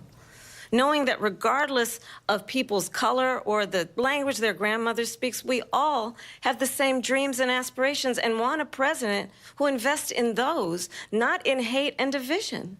Vice President Harris, thank you. I don't think they're going to get President to any Trump, this policy. is now your third time. This is the most divisive presidency in the history of our country. There's never been anything like it. They're destroying our country, and they come up with things like what she just said. Going back many, many years, when a lot of people, including Mayor Bloomberg, agreed with me on the Central Park Five, they admitted, they said, they pled guilty. And I said, well, if they pled guilty, they badly hurt a person, killed a person ultimately. And if they pled guilty, then they pled, we're not guilty. But this is a person that has to stretch back years, 40, 50 years ago, because there's nothing now. I built one of the greatest economies in the history of the world, and I'm going to build it again. It's going to be bigger, better, and stronger. But they're destroying our economy. They have no idea what a good economy is. Their oil policies, every single policy. And remember this, she is Biden. You know, she's trying to get away from Biden. I don't know the gentleman, she says. She is Biden. The worst inflation we've ever had, a horrible economy because inflation has made it so bad, and she can't get away with that. Thank you. Your time is up, I Lindsay. want to respond to that, though. I want to just respond briefly. Clearly, I am not Joe Biden, and I am certainly not Donald Trump. And what I do offer is a new generation of leadership for our country. One who believes It's the same in what is leadership, possible. dude. One who brings a sense of optimism about what we can do instead of always disparaging the American people. I believe in what we can do to strengthen our small businesses, which is why I have a plan. Let's talk about our plans and let's compare the plans. I have a plan. Yes, let's talk about to them. give startup businesses $50,000 tax deduction. To pursue their ambitions, their innovation, their ideas, their hard work. I have a plan, $6,000 for young families for the first year of your child's life to help you in that most critical stage of your child's development. I have a plan that is about allowing people to be able to pursue what has been fleeting in terms of the American dream by offering a help with down payment of $25,000 down payment assistance for first-time home buyers. That's the kind of conversation, I believe, David, that people really want tonight, as opposed to a conversation that is constantly about belittling and name calling. We want to debate. Let's turn the between your page. policies. Vice President and move Harris, forward. thank you. Let's turn to policy. President Let's Trump, turn back we to have policy. to move on. President Trump. We're actually talking about Let's turn to policy, policy, She has please. a plan to defund the police. She has a plan to confiscate everybody's gun. President Trump, she we has do a have to plan move on to not other allow issues. fracking in Pennsylvania or anywhere else. Okay. Thank That's you, Mr. what her President. plan is until Think you're just supposed to recently. have a I minute? just need Lindsay, to go ahead. respond President because Trump, the President former Trump. president Yes. has said No, I'm something sorry. twice that I need to No, respond to. I'm sorry. We're I going just need to to move on, respond Vice one President time Harris. to what he has President said Trump, this multiple is now times. your Yes. third time running for president. You have long vowed to repeal and replace the Affordable Care Act, also known as Obamacare. You have failed to accomplish that. You now say you're going to keep Obamacare, quote, unless we can do something much better. Last month, you said, quote, we're working on it. So tonight, 9 years after you first started running, do you have a plan, and can you tell us what it is? Obamacare was lousy health care, always was. It's not very good today. And what I said, that if we come up with something, and we are working on things, we're going to do it and we're going to replace it. But remember this, I inherited Obamacare because Democrats wouldn't change it. They wouldn't vote for it. They were unanimous. They wouldn't vote to change it.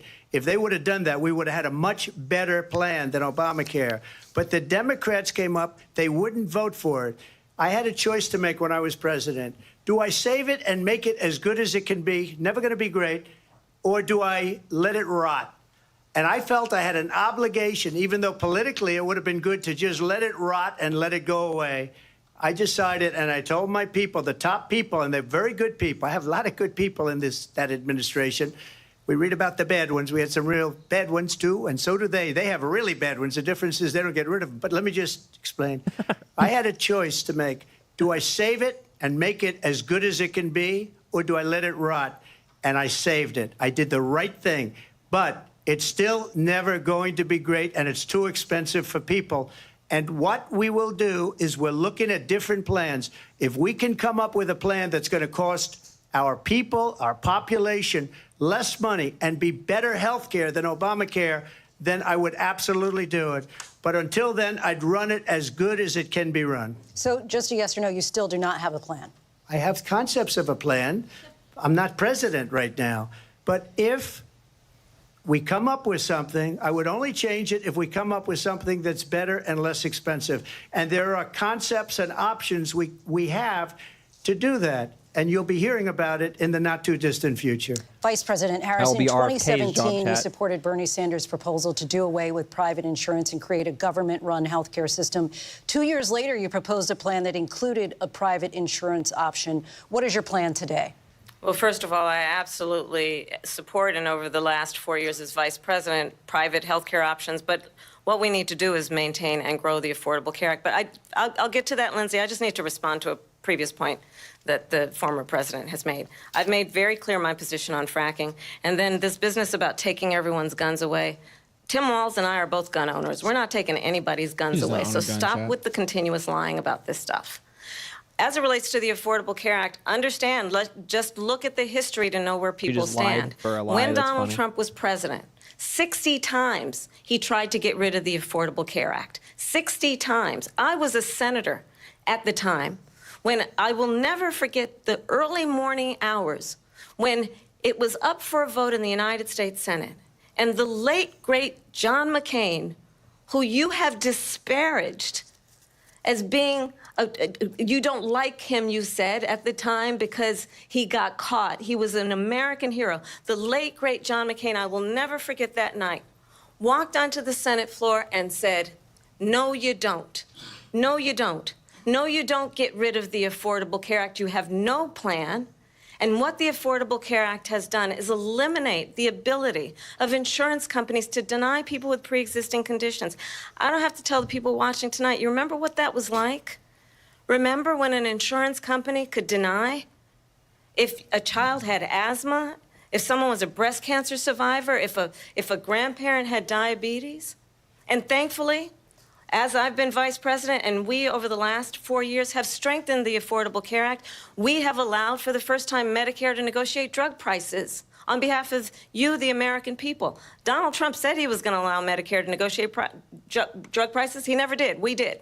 And now we have capped the cost of insulin at $35 a month. Since I've been vice president, we have capped the cost of prescription medication for seniors at $2,000 a year. And when I am president, we will do that for all people, understanding that the value I bring to this is that access to health care should be a right and not just a privilege of those who can afford it.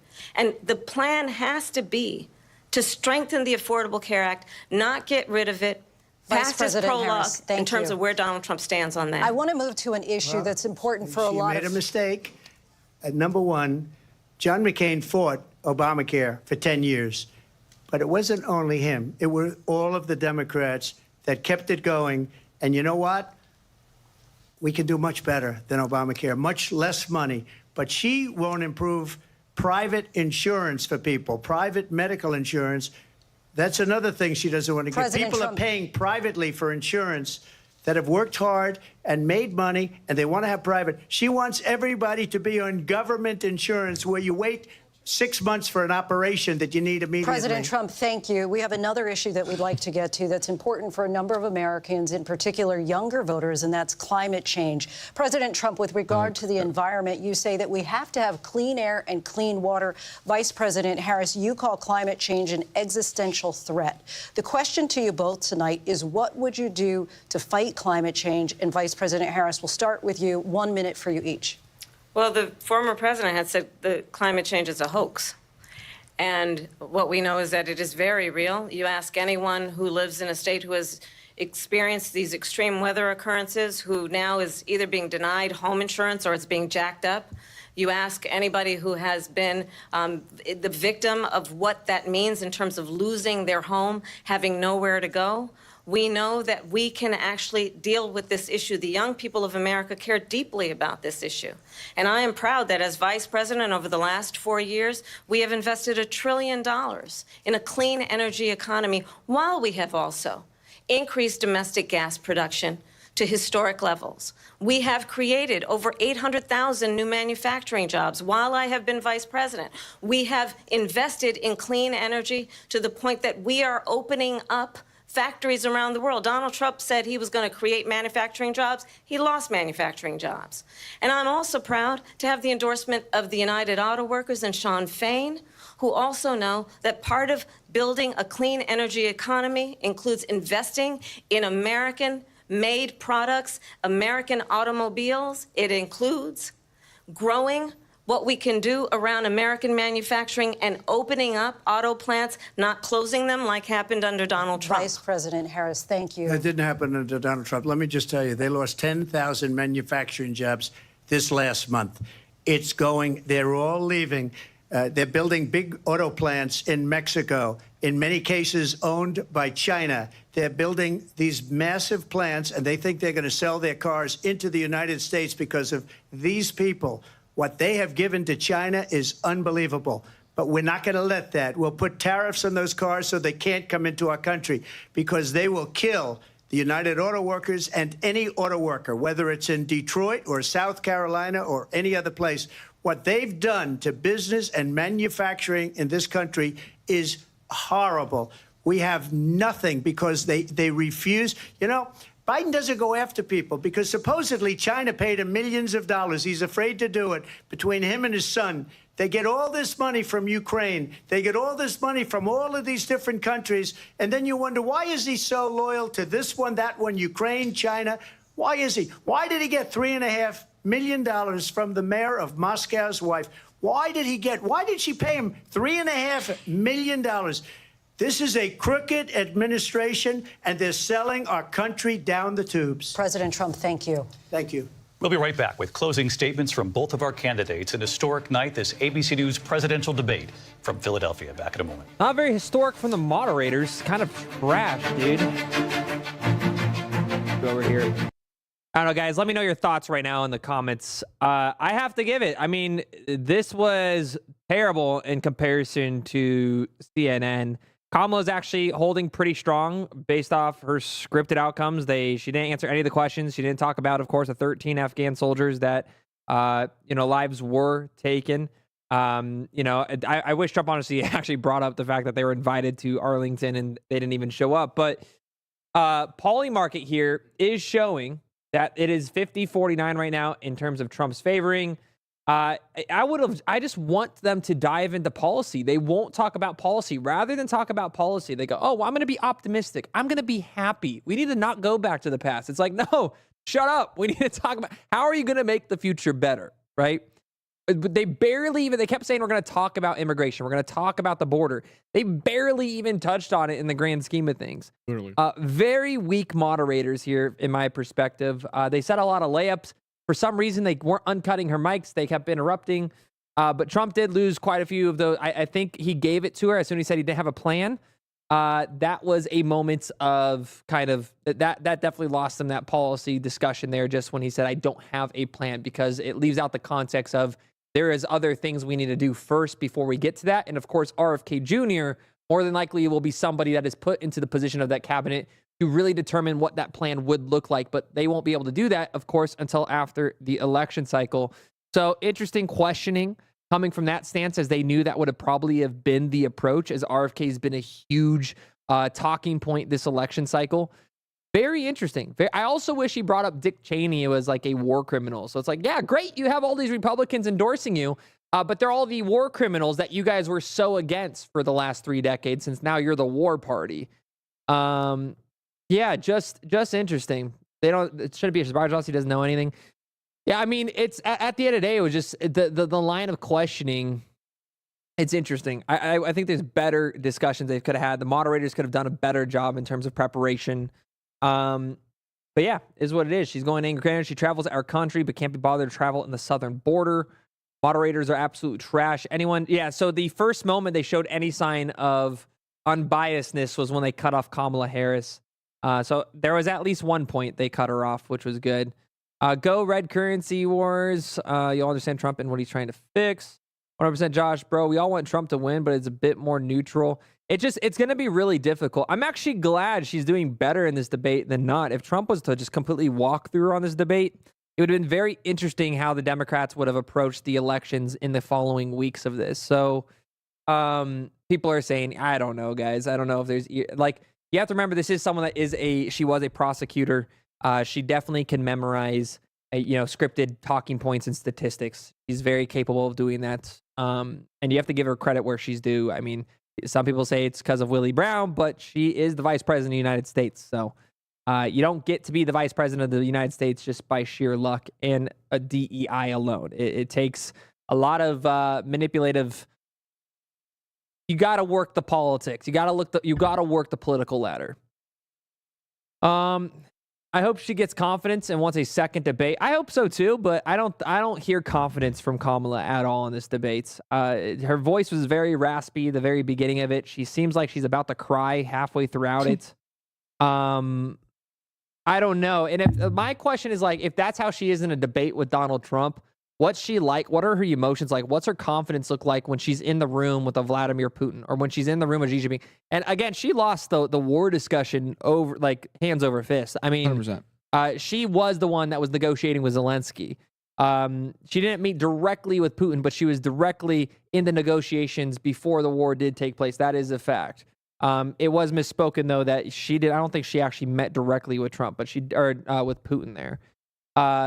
So just interesting. And I just wish they got into more descriptive stuff. Hey, you're saying like within the Inflation Reduction Act that in your eyes, did it actually have any impact on inflation to American consumers? Hold up here. Is this coming in? The story is you're streaming ABC News Live. Oh no, it's just the news commercial here. Never mind. We're going back into it right Live now. from the Here we go, National guys. Constitution Center in Philadelphia, Pennsylvania. Here again, David Muir and Lindsay Davis. Welcome back tonight. The time has come for closing statements, and Vice President Harris, we begin with you. So I think you've heard tonight two very different visions for our country. One that is focused on the future, and the other that is focused on the past, and an attempt to take us backward.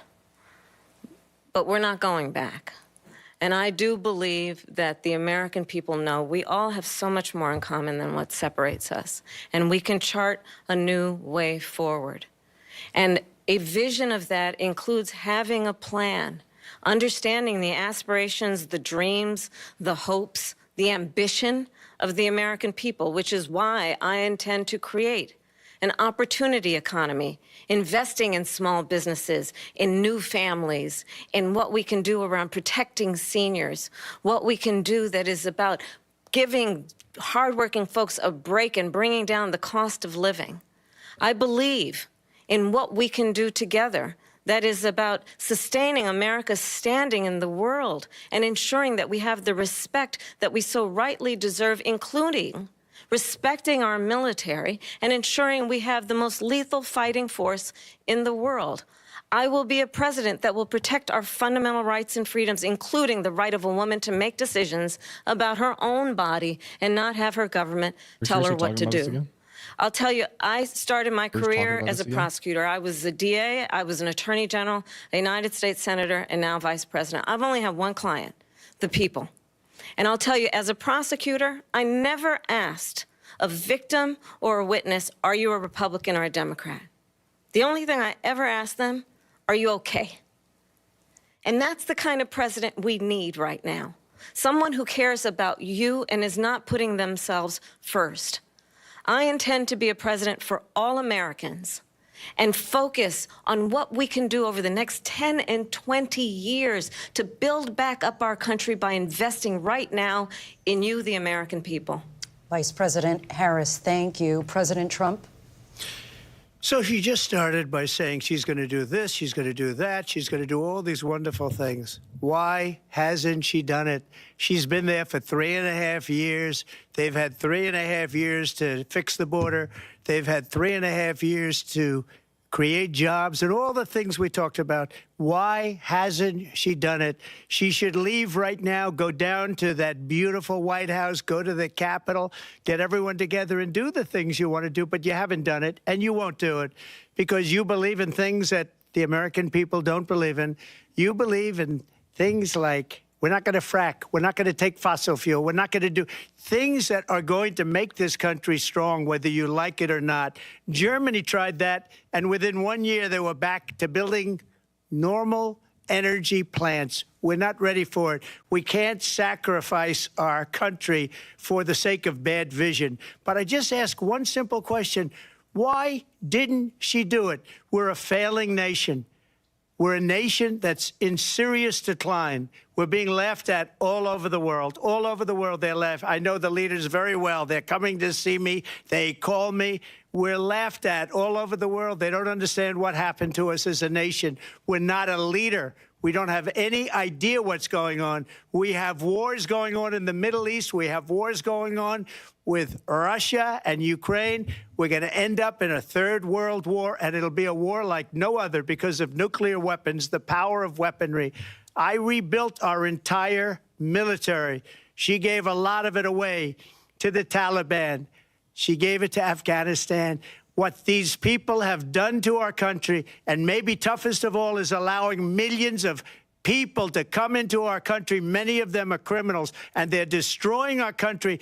The worst president, the worst vice president in the history of our country. President Trump, thank you. And that is our ABC News presidential debate from here in Philadelphia at the National Constitution Center. Fire these moderators. I'm Lindsay Davis. And I'm David Muir. Nice. Thank you for watching here in the U.S. and all over the world, and from all of us here. Yeah, so overall thoughts. Let's get them for the community here, and then we'll watch a few of the breakdowns afterwards here. Of course, ABC is going to be incredibly biased here on the overall debates. But I have to say, first and foremost, Trump definitely took that debate. He definitely won the debate overall. But Kamala, she did perform pretty well. I would say my first line of what's happening here is, for one, the left's, he's old. He's too old. He's the oldest nominee. Trump had way more energy than Kamala Harris did tonight. So that is completely irrelevant, and that propaganda needs to be thrown out the window. The age difference between Joe Biden and Donald Trump, it's literally just cognitive ability. Biden was on a cognitive decline quite obviously, and Kamala here couldn't even keep up with Donald Trump. He didn't slur, he didn't stutter, he didn't weave and ramble on. He got to the point overall pretty well within his 2-minute topics. There was a few moments where you wish he'd maybe dialed in on some more policies and whatnot, but that definitely, they're out the window here. I do want to hear, though, really quick first. Let's hear what their first reactions are. And also made the first words. And probably had a plan if he hadn't put his hand out either. Interesting. So more at the bottom line, what did you think?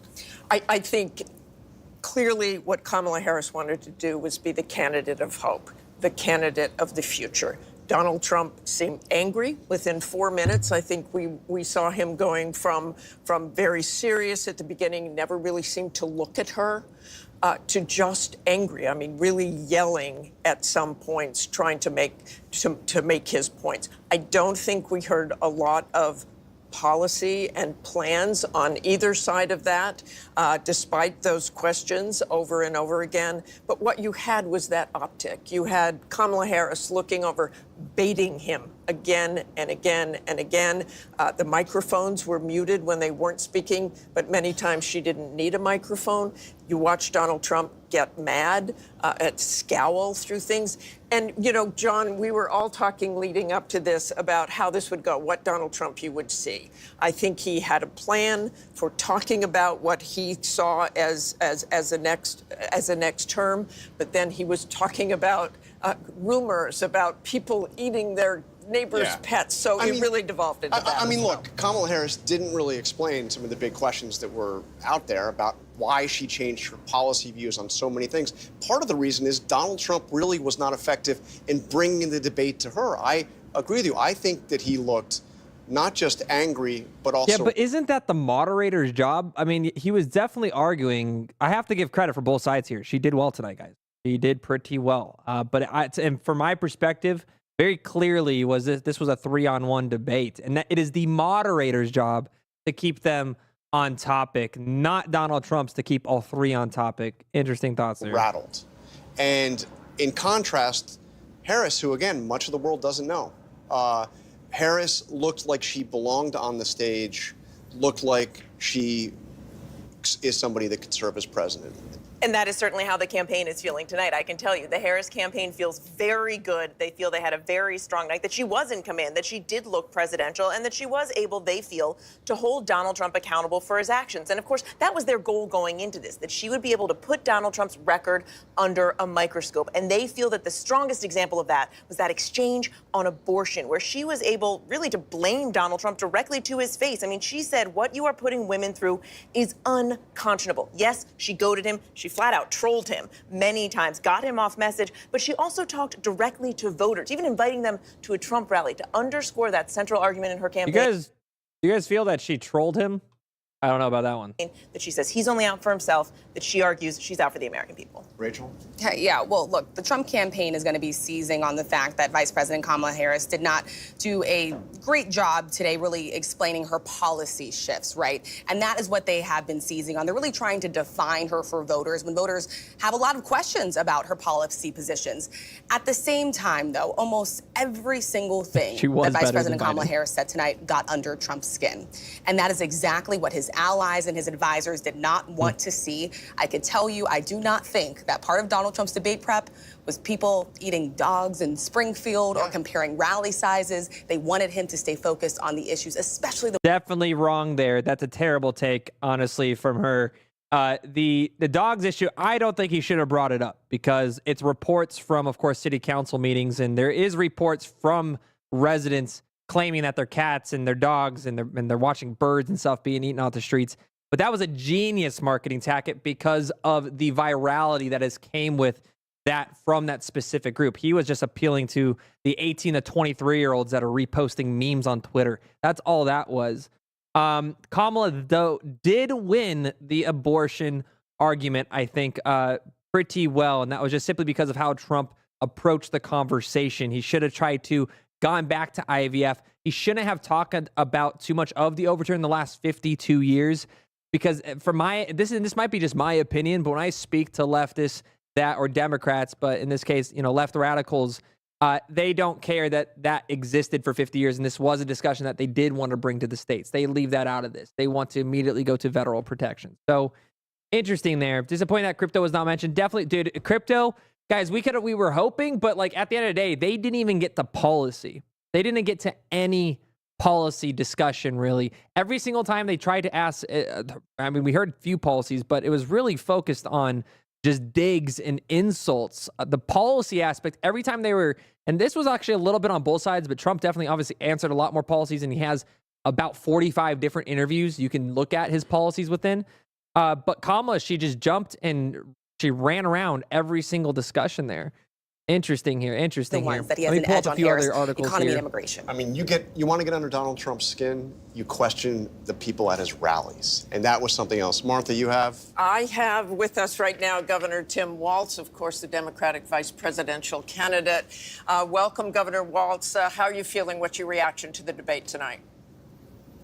Martha, I'm feeling great because what I knew, and I think so many knew, and now many Americans know, is you saw a president for all America in Kamala Harris. You saw the confidence, you saw the vision, you saw the poise, and you saw the compassion for people, understanding she spoke about an economy that moves us forward, moves all of us forward, lets everybody be a part of it. And she continued to lay that out, whether it's reproductive freedom or how we start small businesses or making home ownership easier. And on the other side, you saw a nearly 80-year-old Donald Trump, angry, unhinged, and as you've been discussing, talking about things that are deeply concerning.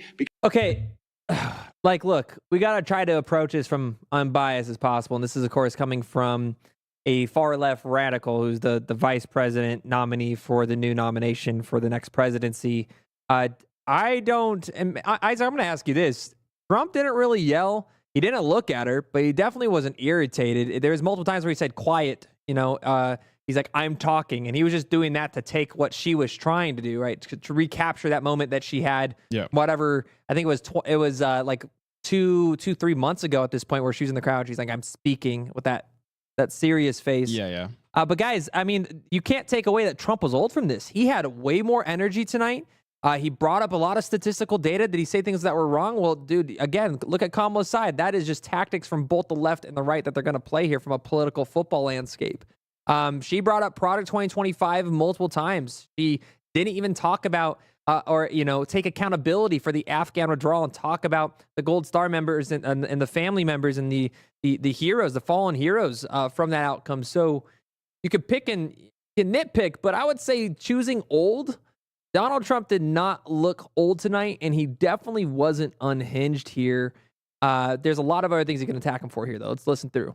Because they make no impact on the American public. He shouldn't be anywhere near the White House. And I have to tell you, if it weren't so dangerous, it reminds you of an old man yelling at the clouds. That was his thing. Get off my yard. That's what he did.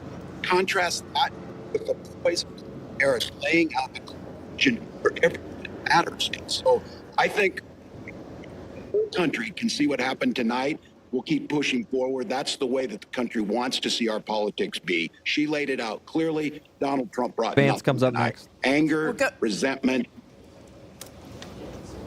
Governor Walz, I do want to ask you, she did not answer questions on abortion restrictions. She never really answered that question. Can you clear that up, where the Harris-Walz ticket stands on that? Certainly, and you couldn't get any different than this. The reinstitution of Roe versus Wade, what was the law of the land for 52 years. You saw this in there, and him pushing back to the states. She's exactly right. It's people like Amanda in Texas, which everybody saw on the stage in Chicago, nearly bleeding out, having sepsis twice because she can't get the care. She's been absolutely clear on this. Everything Donald Trump said, that is untrue. The clarity of this is Roe. When you have Roe, you have the protections in place where women make their own decisions with their health care providers, not Donald Trump. Okay, thanks so very much for joining us, Governor Walz. John? And we have the other side of the ticket. We have Senator J.D. Vance, Donald Trump's running mate, joining us now. Senator Vance, thank you for joining us. Thanks, Sean. I appreciate it. So I want to get to one part in the debate where you came up. Donald Trump was asked if he would veto a national abortion ban. He didn't answer the question, suggested, I guess, that he wouldn't. And then it was pointed out that you, in fact, said not that long ago that he would veto a national abortion ban. Can you explain the mix-up here?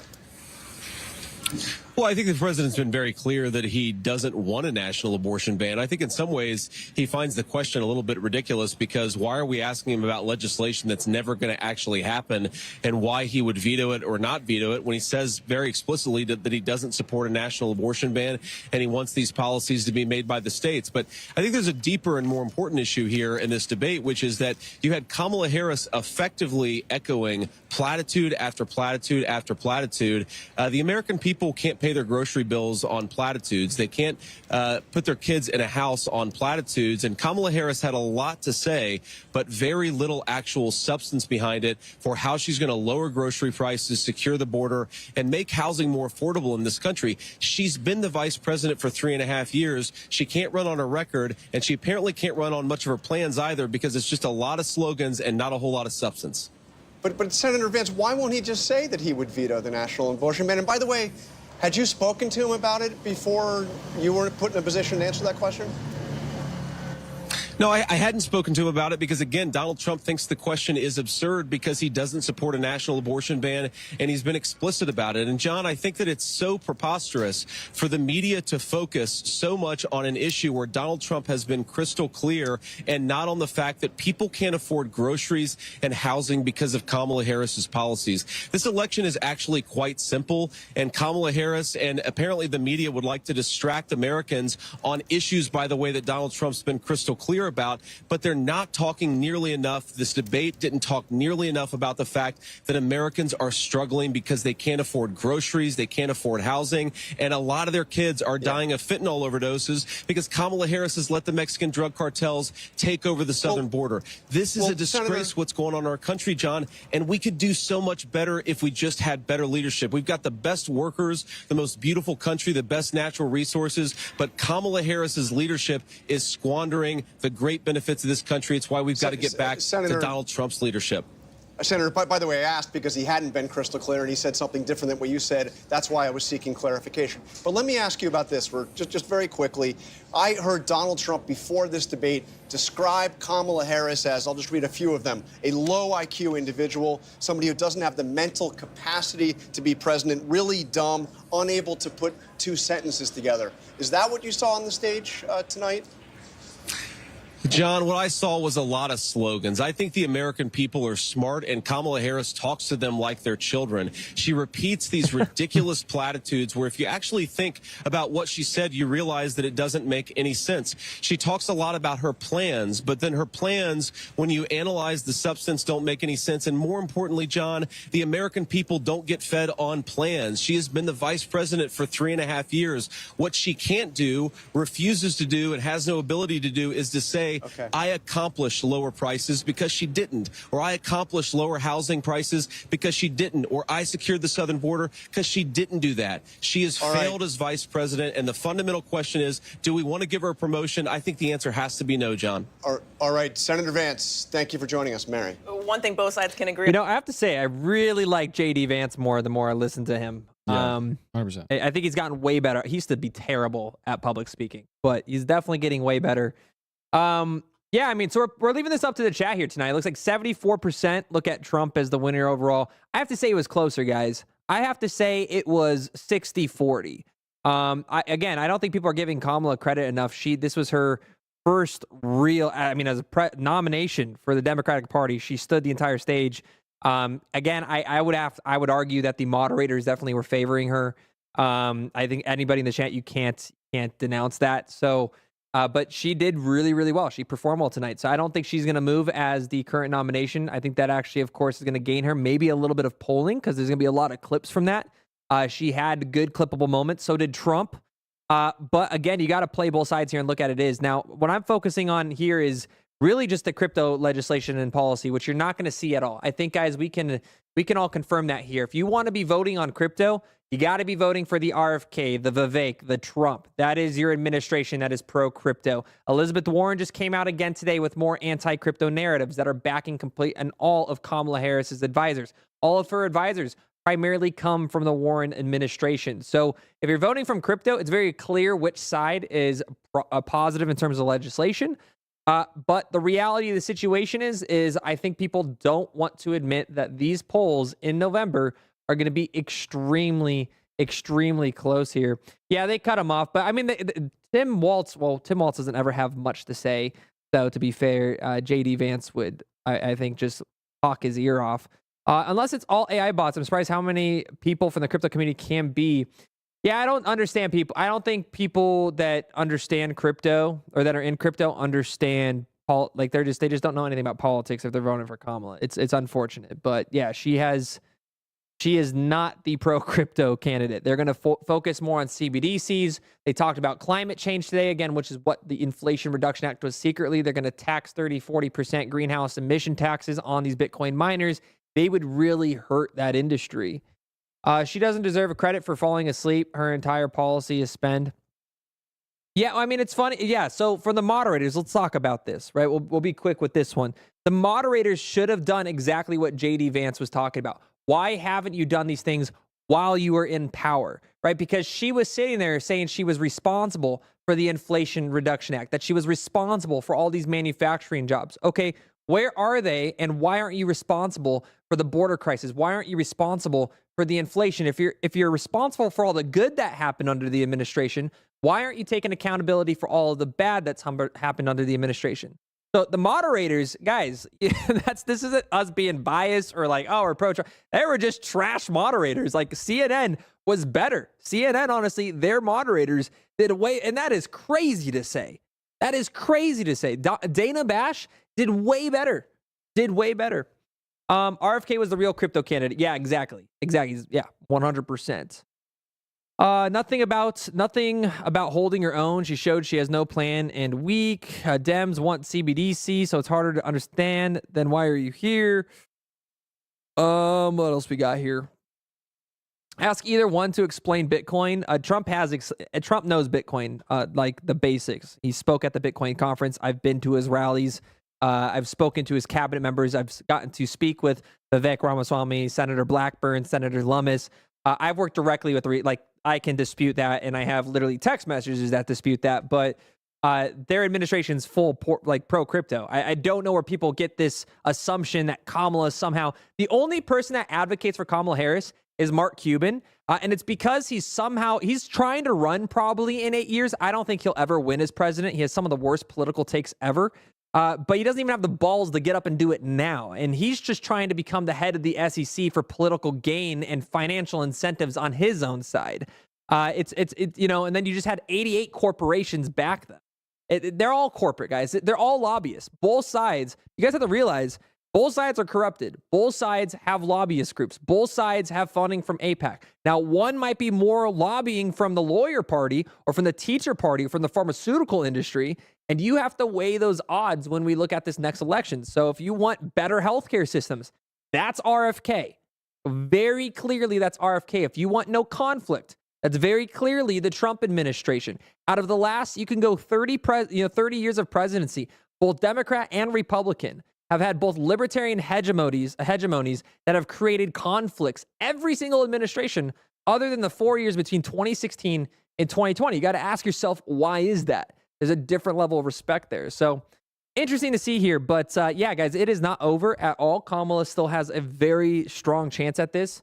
But yeah, I'd have to say it was very clearly a win from the Trump, the Republican side here today, because she talked about absolutely zero policy. At the end of the day, guys, it really matters about the policy, and she spoke on zero policy. So still, you have to realize, okay, all the emotions aside, all of the, I'm pro, and I don't care if you're pro-Democrat or pro-Republican, I don't care where you're at on this. What you have to realize is, what are the conversations 2 weeks after this? Are there going to be Trump? Everyone voting Trump just watched a 3-on-1 with no regard for facts. State of play hasn't changed. Kamala is still the establishment pick backed by the entire neocon establishment. Trump is still the outsider backed by everyone willing to stand up to the empire. And all I could think the whole time was, damn, I wish Bobby Kennedy, yes, sir, baby. I wish Bobby Kennedy had it, man. This is the biggest problem I have with the Democratic Party, guys. I was a pro RFK. That is who I was focusing on. Had the opportunity to shake his hand in Bitcoin Nashville. Would love to interview him and sit down with him one day. That is something that pro-crypto, pro-health, anti-war, like true Democratic roots, which are now wrapped into the Republican Party, because the old Republican Party, and let's say modern day, or the old Republican Party is now tied into this new modern Democratic Party, which in my opinion is just progressive liberalism. So yeah, insane to watch here today. Wish Bobby was on stage, but honestly, again, this is somebody who, that DNC changed 60 rules because they said Biden was fit to serve, that Biden was healthy. Kamala Harris backed this, so there's nothing wrong. He is sharp as a tack. And then turns out he is like literally in mental decline, absolutely gets decimated in the earliest, by the way. I don't know if you guys know this. The Trump debate with Biden was the earliest debate in history. It was a straight up trap. They purposely did that because they knew the cognitive decline from Biden, if it could not test well with Trump, they would have to replace him with a new nominee, which was somebody that had 0 votes from American people. 0. That is what occurred here. Bobby Kennedy should have been the one that was able to fight for that nomination, and he was not allowed by the Democratic Party. You can't argue against that. So either way, what else we got here from questions here rolling in?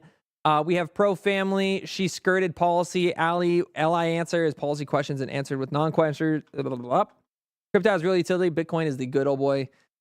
Yeah, Bitcoin could do a lot of really good things in terms of inflation and our markets. But by the way, guys, if we don't adopt crypto, I've been telling you guys this, and I know you guys are all starting to realize the power of Bitcoin mining and energy consumption. If Kamala Harris wins and we push Bitcoin out, it's actually going to be a threat against, one, the US dollar and national security. because Russia and all these countries that don't respect Kamala, they invaded while she was in the vice presidency, did the negotiations again with Zelensky, not directly Putin. He was wrong on that when Trump said that, but she was responsible for the negotiations to be had with Putin, was invaded against, right? Iran, they lifted all of the sanctions that gave them billions of dollars in funding to do the things that are happening currently in the Middle East. And back to the point on Gaza, I didn't get to speak on this enough, but that was my favorite part of this because if you guys haven't read One Nation Under Blackmail, or I recommend actually read James Douglas in The Unspeakable first, because that gives you kind of a historical take on the creation of the CIA, psychological warfare, JFK, RFK, the steel industry, tariffs, and how you actually create a value around the United States dollar with our military. If they are able to utilize Bitcoin miners and evade sanctions, Russia is going to walk on Kamala. He does not have to listen to her whatsoever. To Trump's point, they did talk about Nord Stream pipeline enough because the regular population doesn't know anything about it. They blew up the Nord Stream pipeline in 2022. Who did? We don't know. It's just they, right? Investigations will never be done. But what we do know is on day one of Biden's administration, they reverted all of the oil policies that Trump had, inflation run rampant, and Europe was now starting to rely on Vladimir Putin for, of course, the Nord Stream pipeline 2 and 1, which both blew up magically. And now we became the world's largest LNG liquefied natural gas providers.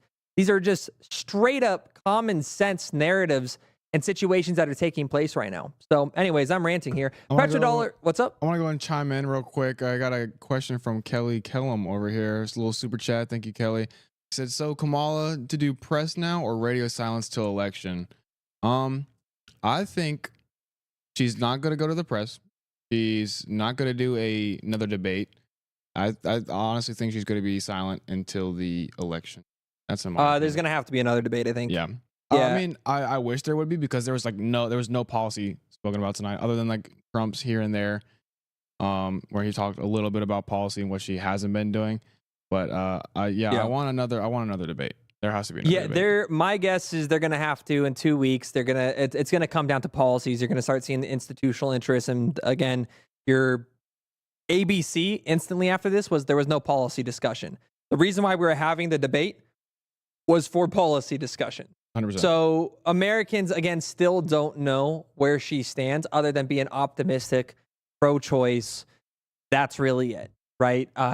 So my guess is there has to be now another debate. We're going to see if they own up to it, but they're going to have to debate on the policies, but we'll see moving forward here. What else we got going on Twitter though? I want to see if we just got any good things happening here. Patrick Bet David, thoughts on tonight's debate? Here we go. Love PBD. If you guys watched it, really good podcast here. During the Biden-Trump debate, Jake Tapper and Dana Bash interrupted or corrected Trump not a single time. So this is funny. Look at me speaking ahead of myself. Patrick Bet David, again, talking about CNN being actually doing really well. Not one single time. Tonight, ABC moderators David Muir and Lindsay Davis interrupted or corrected Trump 11 times. They did it once to Kamala Harris that I saw. And maybe it was twice, but it was definitely once. Tonight was 3-1. Kamala did her best to agitate and try to get under Trump's skin by bringing up certain lines. Project 2025. He claimed he said he will terminate the Constitution, which was taken out of context. And she has again said she wants to pretty much eliminate ARs and affect both, not only the Second Amendment, but strip away rights of freedom of speech. Misusing bloodbath. Charlottesville, Jan 6, obviously all the normal things here. Trump followed through, though, to try to get under her skin. They left the tariffs on Trump. That was actually, honestly, one of the best takes tonight, too. They left the tariffs Trump left on China for 3.5 years. That one was wild. But the moderator should have been like, why did you leave these up? Right? There was no debate. Like, there was a conversation, I feel like she goes, we're trying to have a conversation. No, we're trying to have a debate so the American people can know, again, who we should vote for. But she hates Israel. She doesn't have a plan. I was going to send her a MAGA hat. That one was funny. And anyway, so her highlight for the evening here, abortion topic. She was able to articulate that very well. I gave her credit to that. The abortion topic, she definitely won. Her downfall on the economy. You could tell she doesn't know much about the economy. She seemed very nervous. These were the first and early conversations. She seemed raspy. She seemed like she was about to cry. I don't know why. That was just kind of and I don't blame her. I think, again, this is her, like, if I was in those shoes, again, but I mean, to be fair, also, if you're in those shoes running for president, you shouldn't be nervous on stage. So I digress that statement. His highlights: economy, crushed it on the economy. 2, his track record with no war when he was president. He challenged her to leave the debate stage and go to D.C. to sign a bill to say the border is closed. That was also very strategic. His downfall: I don't agree with this one. Look, I get it. It was bad. It's not necessarily true with the dogs. But chat, let me know and type 1 in chat, okay? Type 1 if you've seen a dog or cat meme. Type 2 if you haven't. I honestly think that this was a polarizing tactic because he knew that there was some truth to it, right? There's committee hearings with people saying, that my dog's been eating it. Whether it's true or not, those are going viral. All of this is about is virality. It's like Brat. It's like the coconut tree, right? With Kamala Harris. That was just a viral moment. I'm telling you guys. That was simply for virality.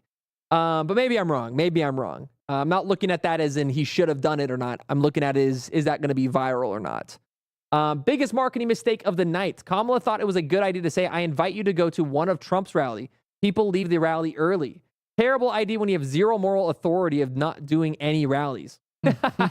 Trump's marketing team, I called that one out. Trump's marketing team can and will easily use that as a clip to drive to her rallies. I didn't even think of that one. That's a good point. Yeah, they will clip that one. They will clip that. That's their newest ad. That's gonna roll out like tomorrow. I guarantee it. Yeah, that was. that was actually really ridiculous that she even brought that up here.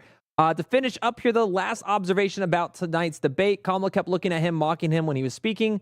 Trump didn't look at her when he was speaking. Thoughts on moderators once it was done? When they asked if Kamala has met Putin, why didn't you follow up on the question? The people we never got an answer. True. Yeah, we never got an answer. They just ended up rambling. Even though, here we go. Let me go back here. Boom. Even though they interrupted Trump consistently, they did better than expected. David Muir did his best to be be fair for both candidates. I gave him an 8, and Lindsey Davis asked one of the toughest questions of the night of Kamala. Even though you can tell she didn't like Trump, I gave her a 7. And also, I would say he didn't give her credit for it. She did actually stop Kamala Harris from talking at one point. So definitely it was favored, obviously. 11 times interrupting was kind of wild. But again, there's credit where it's due here. For whatever reason, it seemed like Lindsey Davis went 20 to 30 minutes without asking a question. That is also true. Not sure if ABC was behind it or if it was pre-planned. Not sure, but it was a bit weird. Kamala sounded like a condescending aunt lecturing kids, and Trump sounded like an angry patriot defending his nation. Either way, this was a better debate than Biden and Trump. And I have to say, again, the one take that Patrick Bet-David didn't talk about here was going to be the left's argument of the age issue and, of course, Trump being old, tired, unfit for president when he had quite clearly way more energy tonight. So that's what we got for you guys today, guys. Make sure you guys hit that like button on the way out. I appreciate you guys being here. It is 11:17 p.m. Oh, yeah. I will be going to Italy for 2 weeks for my new, or not my new wife, my only wife, but I just got married. So we're going on a honeymoon. I'll be in Europe for a couple of weeks. So if you guys text me, you probably won't see me on the morning show too much. I wanted to do this last debate night with you guys. We literally pushed it afterwards to make sure we could be here to have this conversation with you guys and be prepared for this election outcome. But I leave tomorrow for Europe. It's going to be an absolutely amazing time. So again, +1 in the chat for everybody that's being here today. And seriously, I'll take a last few questions here, but just remember, guys, I won't be here for a couple of weeks. I'll be in the trading Telegram. If you guys aren't in there, make sure you guys go click on in the description below, CoinW. And shout out to, I got to play a clip here. Not quite yet. Do you have it up Slack? Can you play videos here? I'm not sure. Actually. I have a secret video for you guys. Let me I have a look. secret thing I want to share with you guys. Take a quick look. Where is it at in the Slack? I got it here. Let me go to.